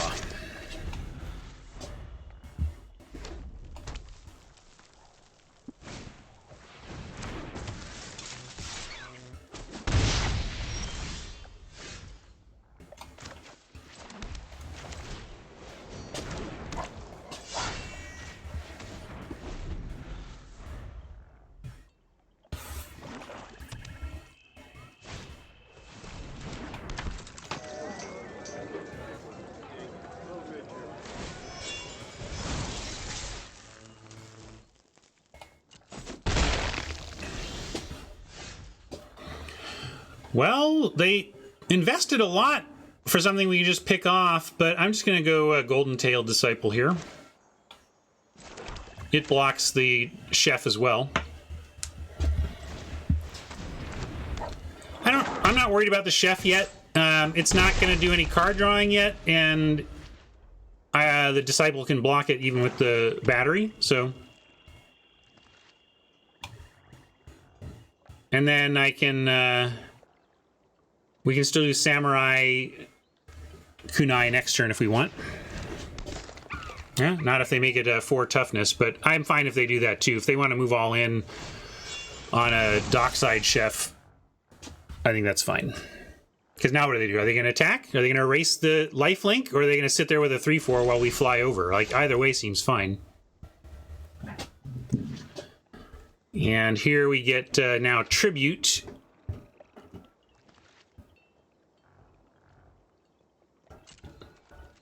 But, yeah, we need to kill Chef before we give him Tribute, right? Because they'll just start sacking rats.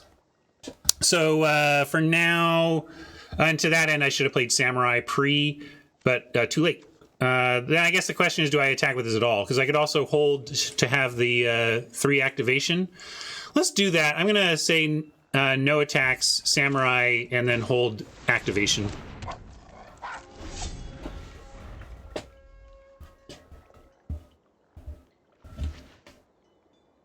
If we get a couple lands, we've got effectively removal in hand. We just need 2 more lands to get it.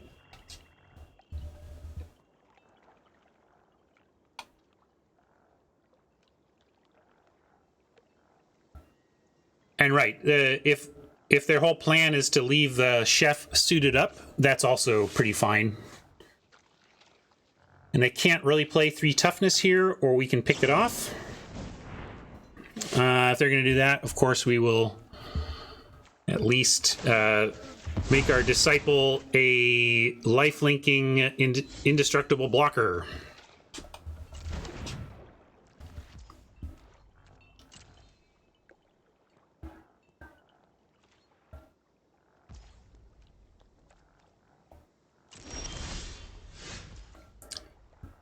All right, we can exploit and then fire off the Kunai, but that's 2 for running ourselves for a chef that I'm not that worried about. I'd rather just attack with the Disciple.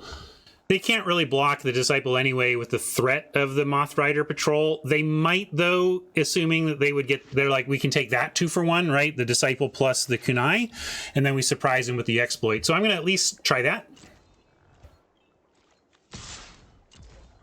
It looks like I'm just setting up for a Kunai Disciple double 2 for 1, but in fact it's a 1 for 1.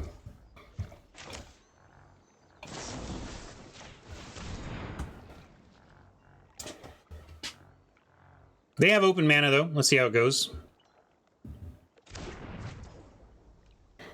Rob calling for it, but let's see. I think it's just self-sack here.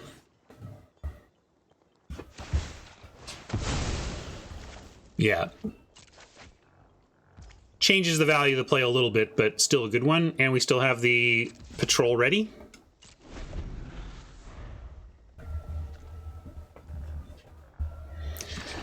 We can kill Rabbit if they do something with it.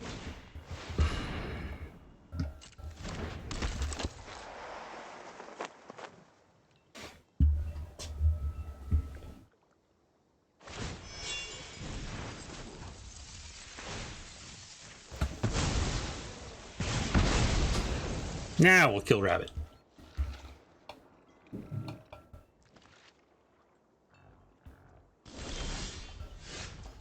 And we can go ahead and tribute and fly over.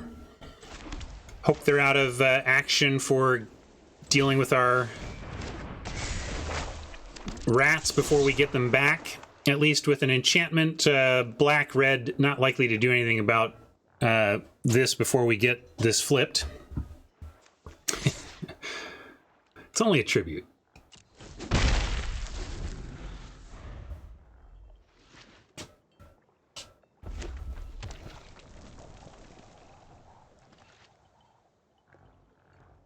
No, but feel free to make it, and then I'll run it.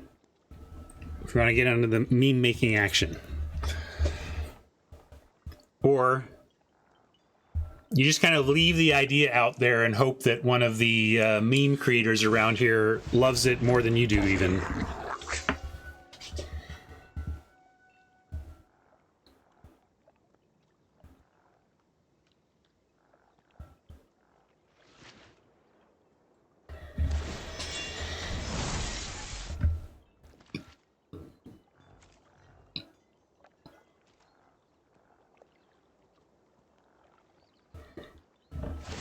Oh yeah, it's funny. Get your rats back right away.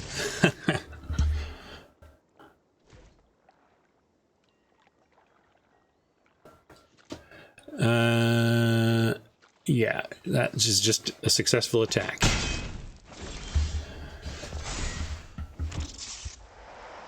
Close to active Naomi. We need a 5th land in order to cast her, and when we get that, we'll get the Shrine Steward, which should hook us up. Are we just on Moth Rider Patrol as defense now? Probably, although it is the one thing we can attack because it doesn't get blocked by rats. But I'm going to leave this for tapping the 3/3. Oh, I see. It's how you get to keep them. Got it. Interesting.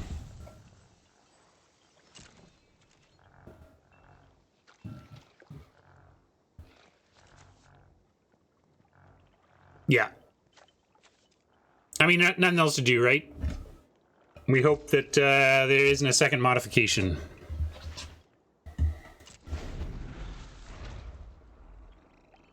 That's the real fear here, is that the Scrounger gets modified.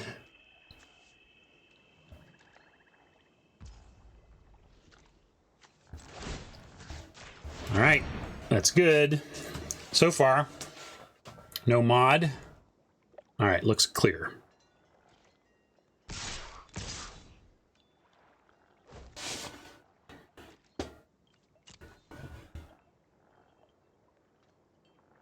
Ninjutsu, one of them. That's one of the best things to do with these rats. Yep. What can you do?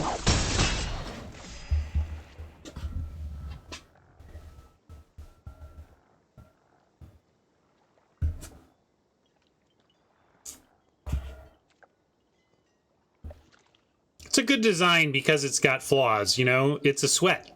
You play it and it's a little bit of a sweat. It's good.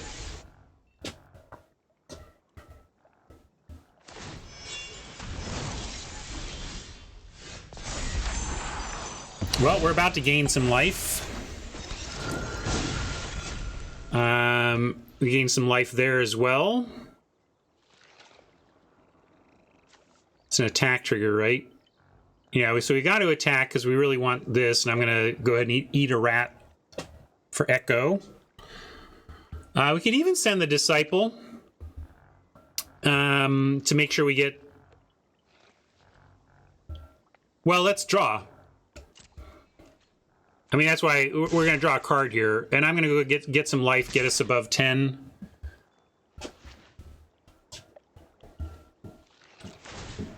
Land. Here we go. Ready? Land.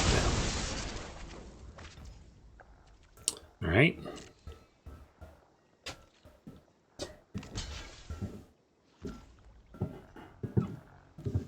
If we could kill it, there might be some worth to return to action, but we're gonna be ahead enough on life here,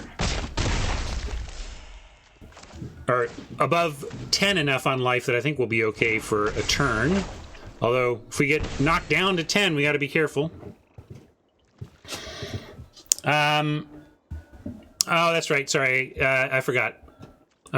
My plan was to draw a land, and then I didn't. Well, so now what? Well, we're gonna be in trouble.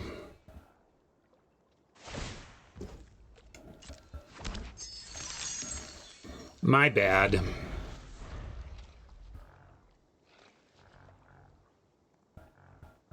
Although, yeah, trouble is we can't... I wish we could kill the Goro. Maybe they'll just send as is. If they send everything... Yeah, well... Is it... Yeah, so they get to do this, but we get to at least kill this. They only get one. Well, we hope. We hope.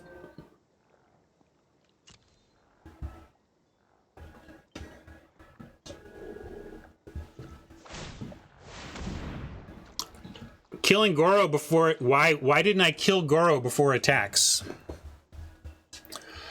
You must be able to do a thing to do a thing.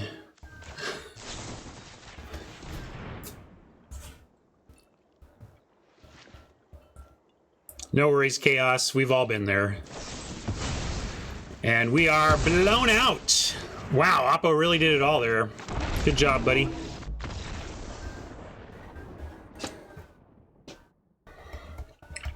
I don't think my mistake cost us there. It was definitely a mistake, but we were in the serious troubles. And not letting myself off the hook for a mistake. I just like observing when the mistakes are free. You know, free lessons is what I call them. Sometimes you get free lessons in a win. Sometimes you get free lessons in a loss. But if the mistake didn't change the outcome, it was a free lesson. Oops, I don't get to say I won, though. That's a big lie. Recount.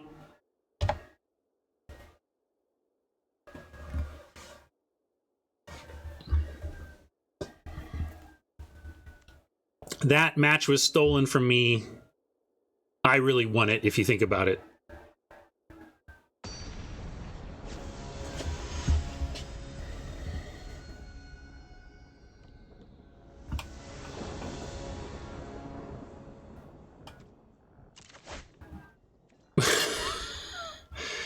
Some rough openers today. This is one of them. We do have an even split of basic land types, but I'm not keeping this despite the turn 2 companion. This is just 2 planes too many. It's like already a mulligan to 5.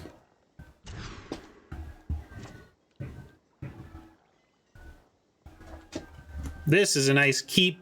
Since we don't know Oppo's deck, we'll get rid of the fall, and then everything else has some nice early action going on. Start on raid.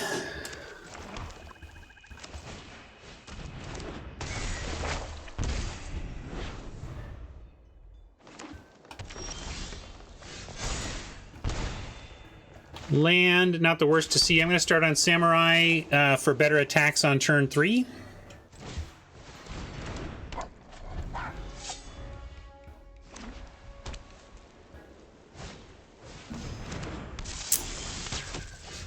Annoying. Just going to drop the suit here, though, and pass.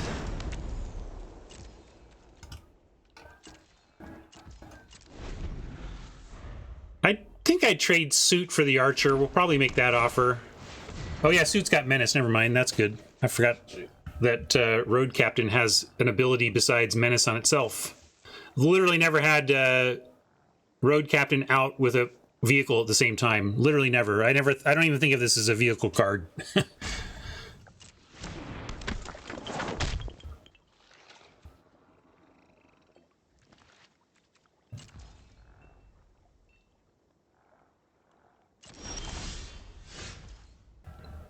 All right, companion to crew, and then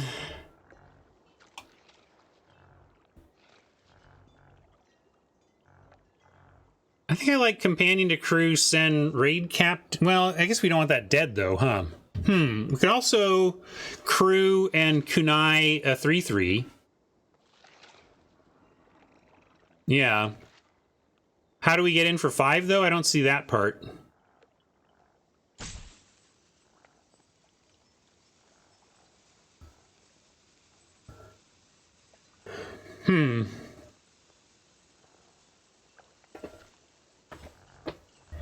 That's true. We can just sack the samurai to save the menace if we want to do it that way. Okay. But then I should probably just companion.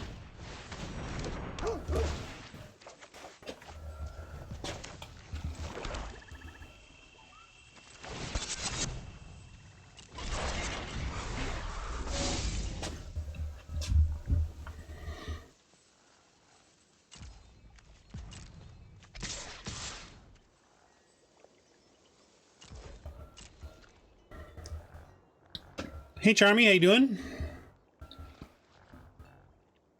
This is offering samurai for the bearer, basically, but I like that.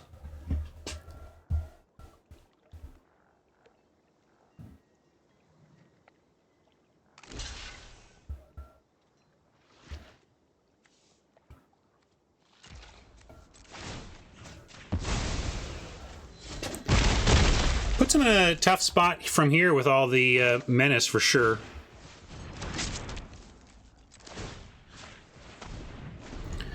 Doing all right, Charmy. Let's see what's new with me. I got something to talk about next week, but I'm going to save that for next week. And my life is, I don't know if you've been here since I adjusted my schedule. We're down to Monday, Wednesday, Friday streaming so that I can focus more on my card business during the week. That's been going great. Got a bunch of stuff in with TCG Player that they're grading and sorting and for me. And it just feels great to have that stuff out of the house.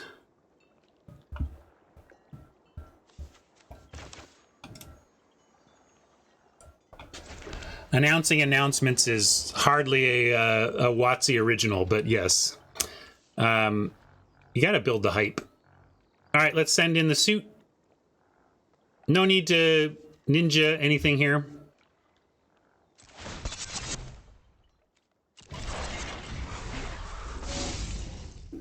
Yeah, WotC goes one layer deeper, right?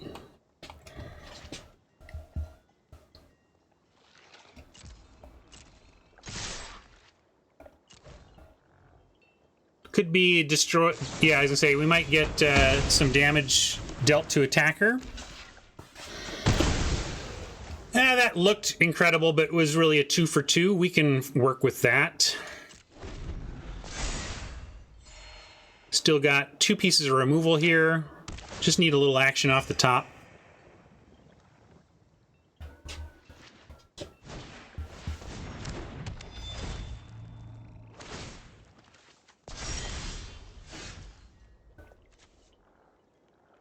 Reconfigure 4 doesn't get us anywhere.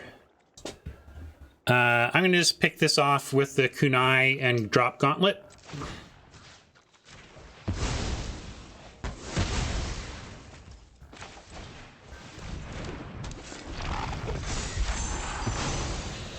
Look, there is a gauntlet today. But I also didn't give you this.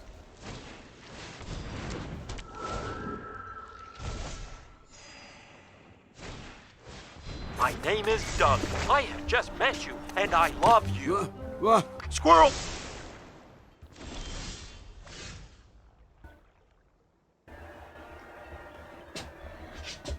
You don't like this? I like this card.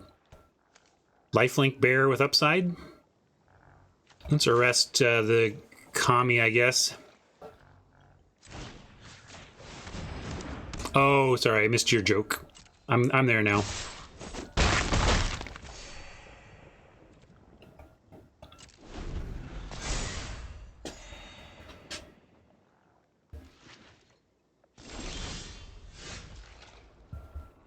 Here's where the Automaton is particularly rough in this deck as a late top deck where we're at least in like a 15 plus artifact deck. You're like, cool, my next draws are likely to be artifacts too. In this case, it's like, well, this might just be a 1/1 for 1/1 ward 2 for 2 for a bit, which is not the best.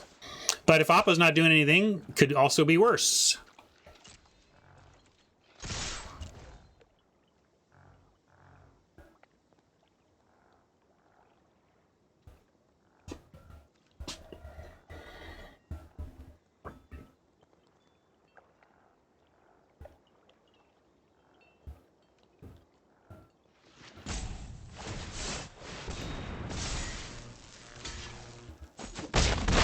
Ouch.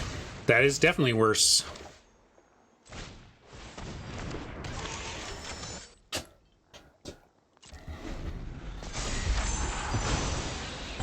think my last joke on that word was when I was complaining about my crappy shop vac by saying that it doesn't suck.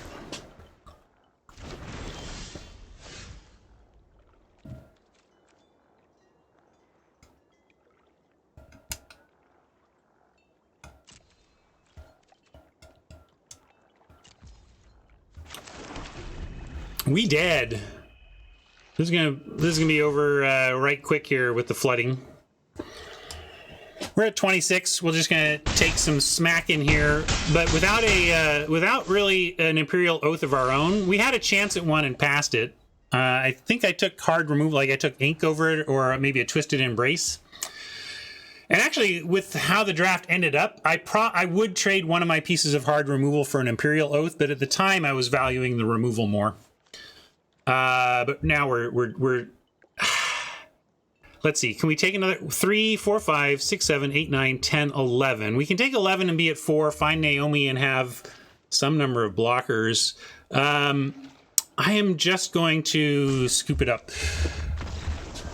I think it's still excellent, Hammer. It just is worse than it is in most formats. But I still think I prioritize it, and I don't regret that pick. I regret that how the cards fell afterwards.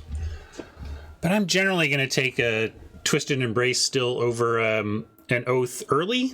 But maybe that's wrong. Maybe I don't have the format on lock, and I should be prioritizing Oaths over all removal. I don't know. Obviously, it's great when you resolve it. But I have also...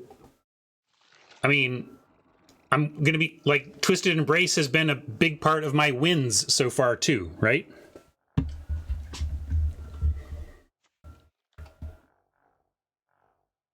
We are on 8/8 artifact enchantment split. We could add, let's see, this is just heavy enchantment land. I can't, we get fall. We have a Kami for the fall. What else is going to be gotten by the fall? Looks like not enough to, so I'm going to do the swap for, this time, repel for fall. And I may still find a spot for the exploit. Picking off small stuff could matter, except a lot of their, quote, small stuff is starting in kind of enchantment form.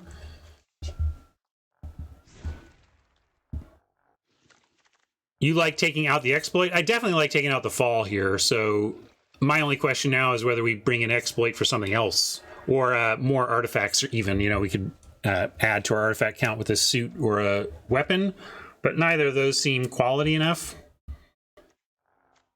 I'm gonna do this. This is what I like. Let's see how it goes. Up against it here, though. On the edge of no monies. Got to win twice to get anything back today. We can start here. I guess exploit may have a target before we untap for our third turn. But I'd prefer to have some action on 2.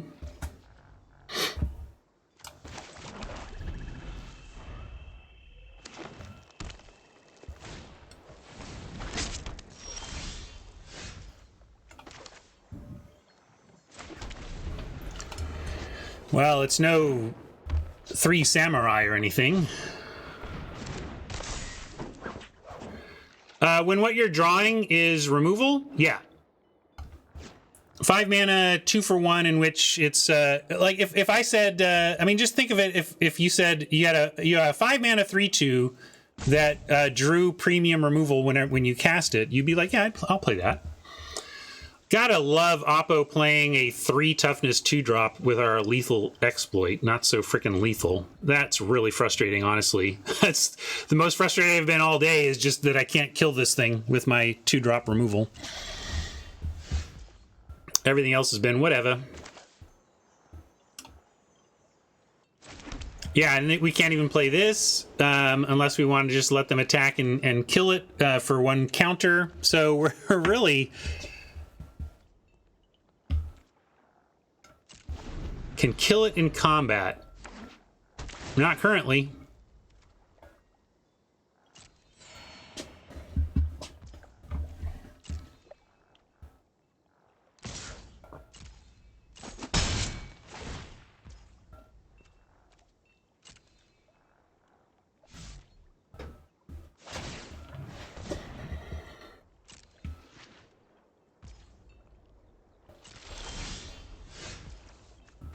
Well, we could ink it.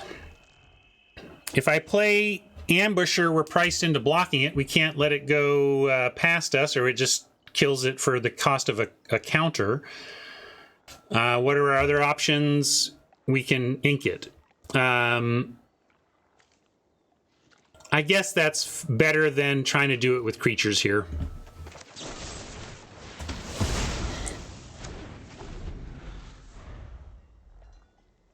Yeah, but that would be eating something. I mean, like, we got to get rid of that too. So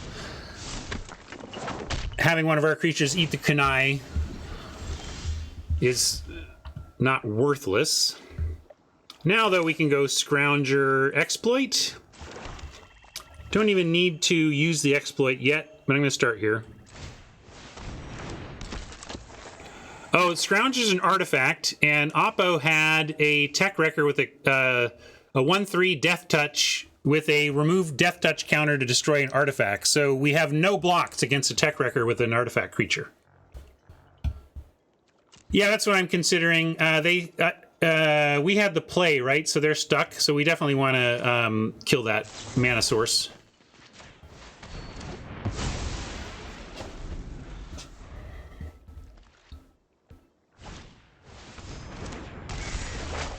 Scry 2 going to be useful for them. Stuck on lands. Top. Boo Earns. Hopefully we have a little bit of a head start on them. I kind of want to do Shrine Steward for our other aura removal before we accidentally...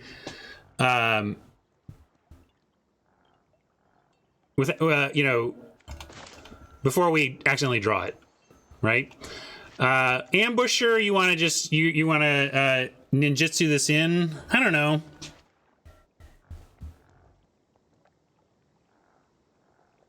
Maybe I'm being a little too paranoid about drawing the aura, but I know I'm going to draw it if I don't do it. I just don't love ninjutsuing 3-drops. I like replaying stuff for cheap. I'm going to start with an attack. And then do the steward play. We still can. I mean... Too bad we don't have the Embrace still in the deck, or both of them, because we could actually ninjutsu the Steward and go get another.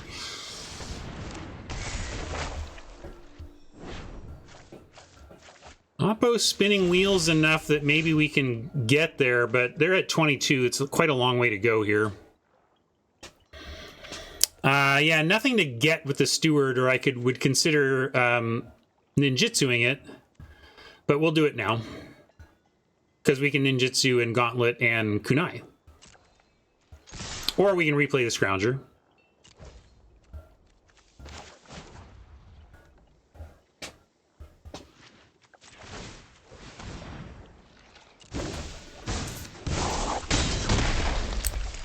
But I mean, anybody wanting to play the amp, like, we're doing fine on the attack power and everything. Let's go for biggest power, though. Kunai and Gauntlet makes the most sense here.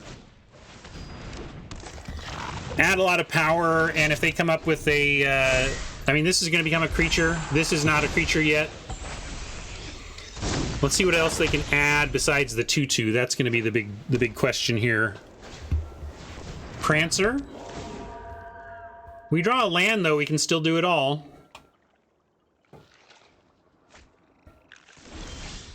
Ooh, not a land.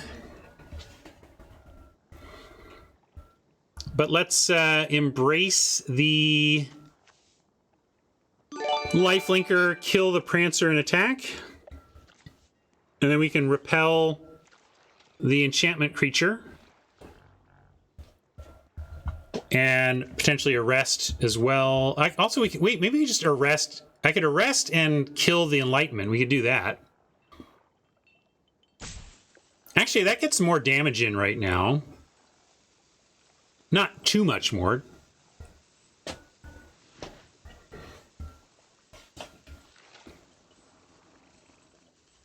Yeah, repel is for the Bezeju, and then we can get arrest, embrace. We have 3 removals here. 4. Yeah, we have so much removal. Let's do that.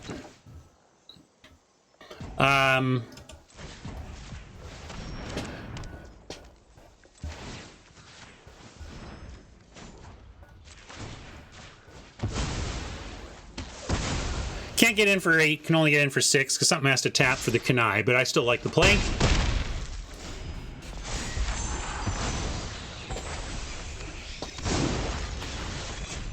Now, I used Arrest with a hot tub incoming, but my feeling here is that we're trying to get them dead before all their card advantage matters. They're definitely going to be more advantaged.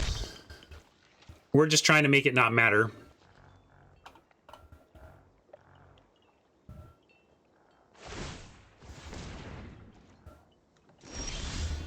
And Kunai on a summoning sick creature is okay because we can still make hay here. Oh, can't bounce Prancer. Good call. Sorry, I was thinking it was enchantment creature. I guess that's why nobody was screaming at me to at least consider that. But I would have done it anyway. I don't think the bouncing matters. We're hoping to tempo them out that way. Now, speaking of tempo, we can raid and repel. Repel gets rid of the biggest threat. They get to keep a lifelinker that can pick something off, which is unfortunate. But I think it's still the play to get rid of the 6 and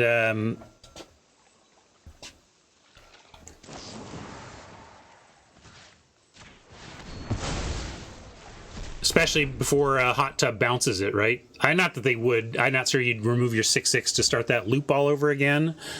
Now, do we offer our 3s? Yes, we say Golden Tail. If you'd like either of these two for the Golden Tail, we can do that instead. I'm fine with that, given everything we have behind.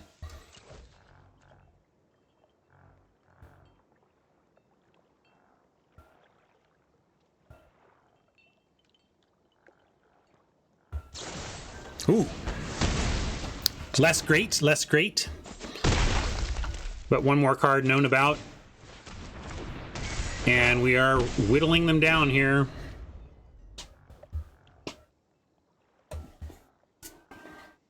They got another piece of removal right there, though. They got a 4/3 that they can at least drop and have blocks. So...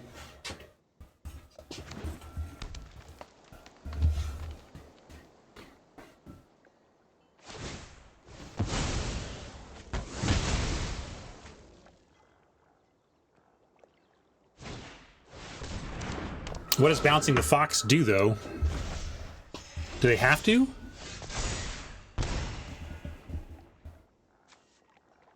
Oh, 3 life. Sorry. There you go. That explains it. All right. Well, still looks fine here to smack that Kami and get in. Stinking Kami.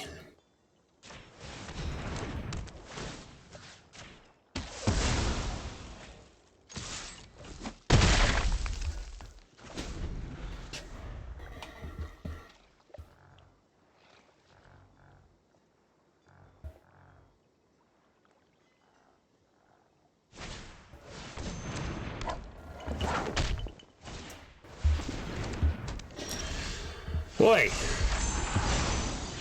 we're getting net removal for removal here. I'm going to start on Companion, and then probably Samurai over Scrounger for more board presence. But we'll see what we draw. My name is Doug. I have just met you, and I love you. Squirrel!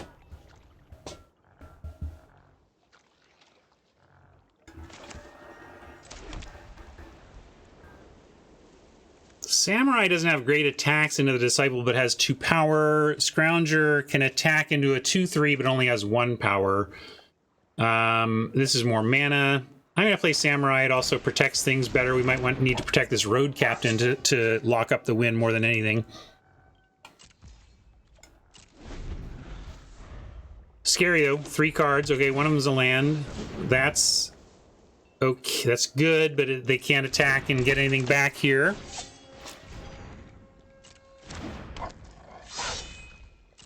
Come on.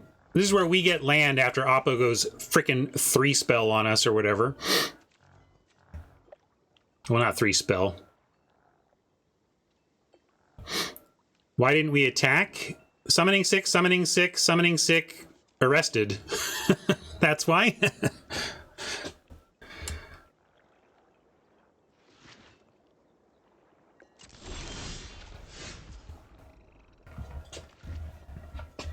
Yeah, now we got to do the enchantment check. They can get era back and cultivation back. Era's a little better, but at least there's nothing hyper scary in there. Now what? Road Captain, if doubled, gets at least a 1-for-1, probably with the Moth Rider. And then if that's the case, we're happy, though, because then Infiltrator can get there. So let's hope that they... Basically, we send the Captain being happy to trade for Poet or Patrol. And then Samurai, if we send that in, they just have this straight Disciple block, so that doesn't make sense unless we're specifically trying to get them to put something else here. But I don't think there's a reason to send the Samurai. I think we're just sending the Captain. And that's really what we wanted to see. I'm actually going to save it with the Samurai, and then we'll have Captain plus Infiltrator as what we hope to be our ways to get the last bits through here.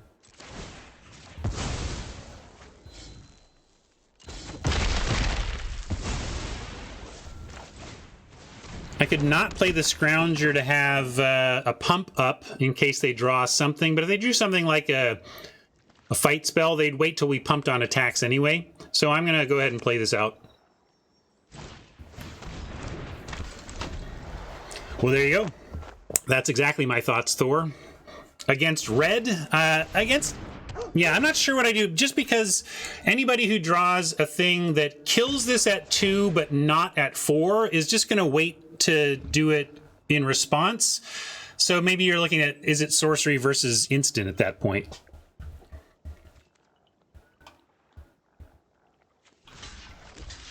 And they're going to recast Cultivation for the Reach. Ugh, brutal. Forgot about that. But yeah, let's try and kill it.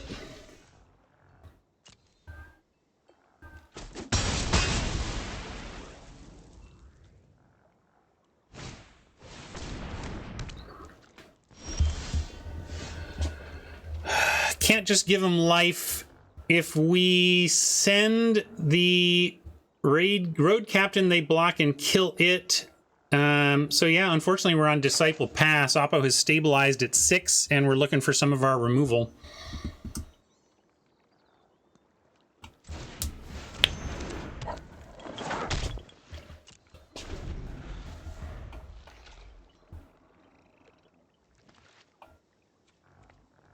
Only let him get 1 piece of value out of Narika. Yeah, that's a good point. We may find 8 mana total before we find a removal spell, but both of those are pretty inevitable given some time.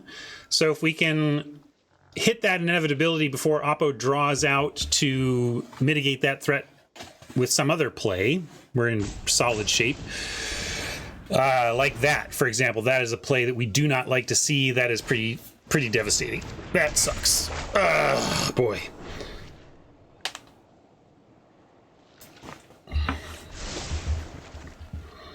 Yeah, I suppose 8 doesn't even help, since it doesn't give us enough power to get through. Really, we just need removal. I like the double pump thought that is still not enough at 6 toughness, huh?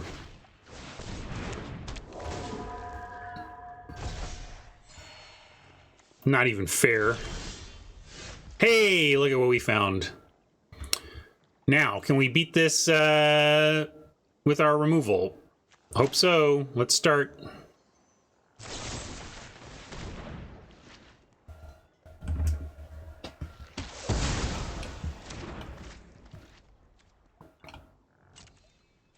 I can even make a treasure. How exciting. No reason to send the Captain or the Disciple, though. Captain would take out the Companion, but that's not worth it.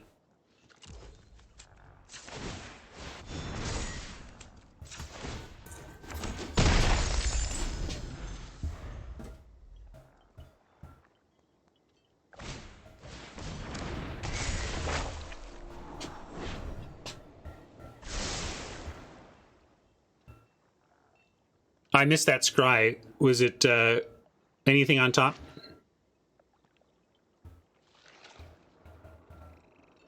About the only time I truly miss game logs is when I miss the scry info or in a spot like that and want to check it.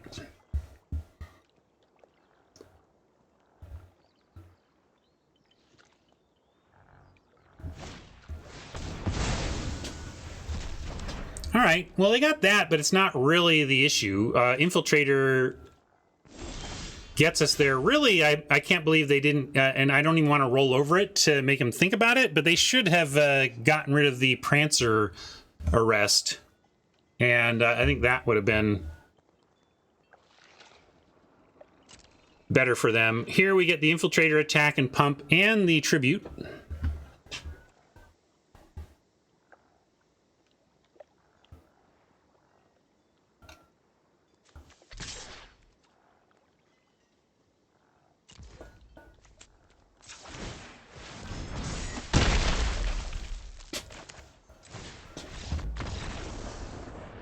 Interesting.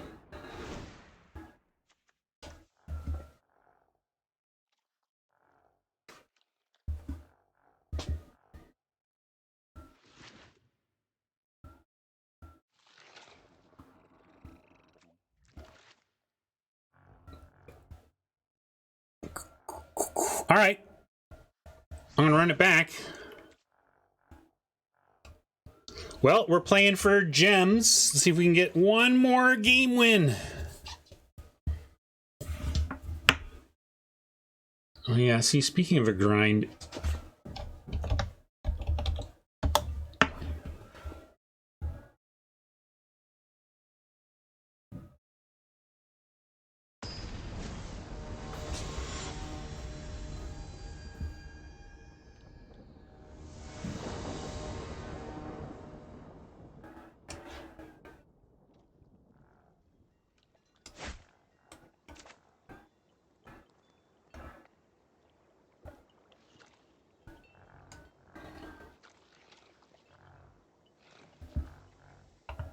All right, where are we at? Sorry, I was over looking at side screen.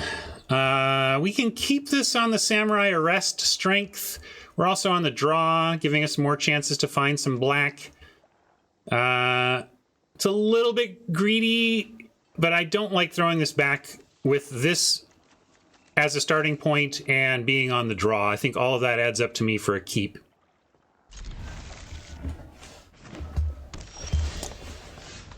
Yeah, that's true. We could have brought Fall back in once we saw a little more of their deck, Mike. But we also, all the stuff we kept in is good at those things too. All right, found our swamp. Nice. Samurai, though, still probably makes sense here. If I raid, what's the plan and why would I be doing that? I don't like it. We're just going to Samurai. Samurai doesn't have attacks, though, which is why I was looking for something else to do. Don't really want to arrest this. I guess tribute is something else to do. I wish we had another swamp we could 2-spell here. A little bit risky to tribute early against green-white. We've seen Oppo having enchantment control. So there is an argument for just either raid and pass or arrest and attack. But with the open mana, arrest and attack feels like giving up too much. I don't know. This is a tough spot. I don't want to arrest, but I kind of don't want to tribute. You feel me on that? Like, I'm going to raid and try to draw out any enchantment removal they may have already.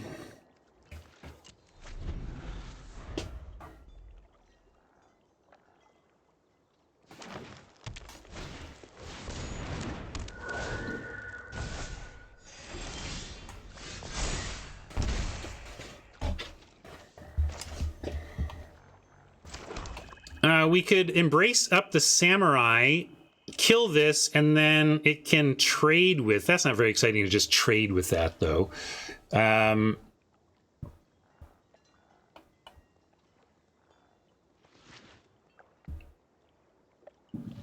yeah, shields are down. It gets us life. Yeah, let's do it. It's not quite as good as a play as I was hoping, but it's good. It's good enough. Get rid of that thing. Get that 3 damage... 3 life they gain back immediately, so they've spent I mean, if they just kept this in play, they'd still have the 3 life, but they'd have an archer in play. Now they have to spend mana to get it back down. I don't know. You got to be very careful when you decide to go for the 3 life and return something that you need to recast. You're paying mana for that effectively.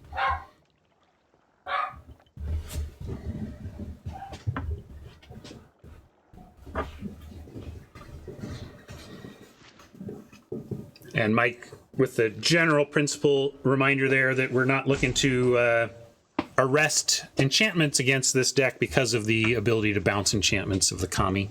Excellent point. Oh, what I was getting distracted. I want to share the details of this event I played in over the last couple days. One of the wildest feeling set of games that I've played.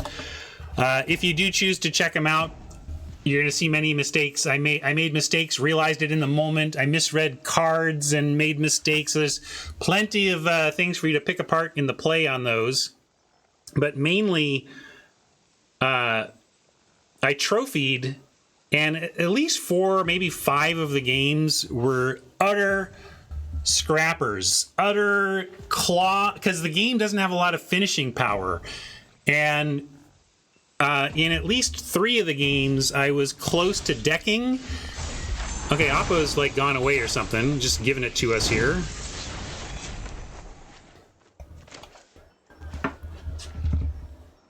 I can play Naomi. We don't trigger it, so I'm going to attack first. But anyway, some of the craziest games I've played in recent memory are in that particular event there. If you wanted to check them out, I just had so many spots where it was like, "Well, I'm dead, and then it's like, "Oh wait, I'm not dead." Yeah, we've given them enough time now. They've had plenty of things to kill. Time to tribute, right? I agree. Although, really, look, at 15 with no board and them not even seeming to do anything, I'm gonna Naomi. This is just 4 attacking power next turn, and I'm not convinced our opponent is even doing anything. They might not even be here.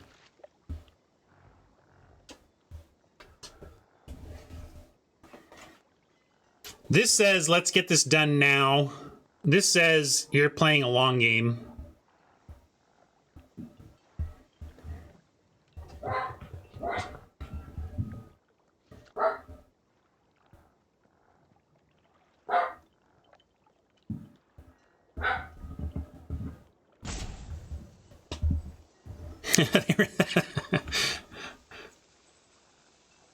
Yeah, I hope everything's okay with Oppo. They weren't in any kind of terrible shape, so probably life has taken Oppo away from us here. The old system crash, the power outage, the mom's home, the wife's home, the husband's home, the dog is freaking out. You just heard a crash upstairs and you have a toddler. Which reason is it?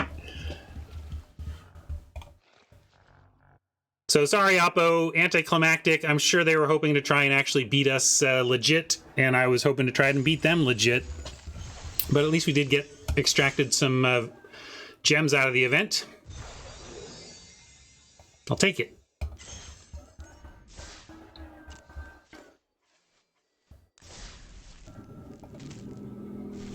No 10s to crack open, though.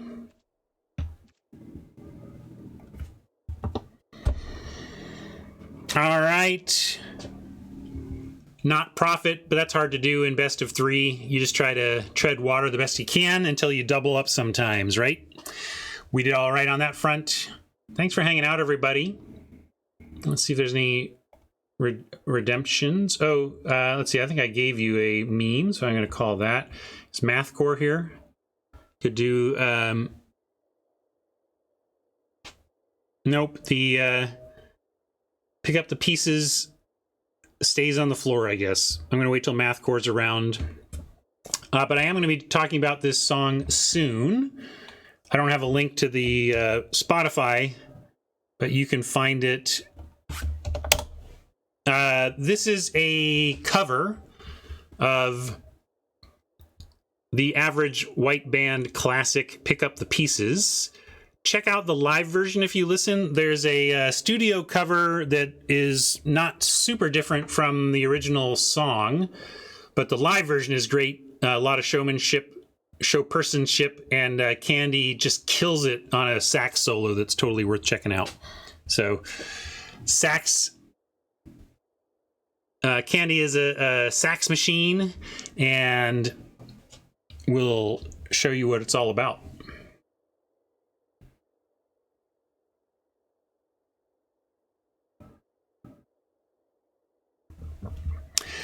Oh, I made the, Mike knows I've said this, I was on the design team of Arena, and initial design on the pack had just an open all regardless of how many packs you had. So I could open 7, I could open 3, you could just open all. We switched it to open 10 only so that the UI could be fixed. If you're always only opening 10 packs, you have one puzzle to solve. What's the experience for opening 10 packs? If you have open all, you have to design the experience for opening 2 to 2,000 packs, and that's just a lot more work. So I understand it, but I missed the open all. Anyway, I'm also going to find your target since nobody's raid captaining. I'll go take a look.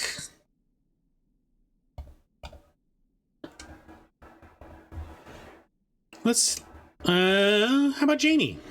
I'm always down for raiding Jamie.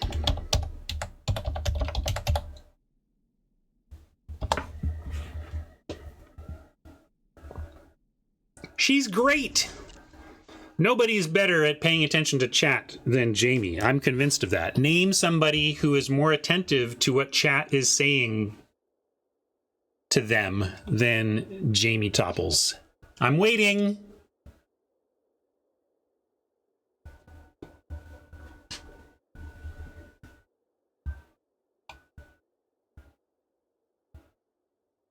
All right. Thanks, gang. Have a great weekend and enjoy your time with Jamie. And we'll catch you next week. Bye.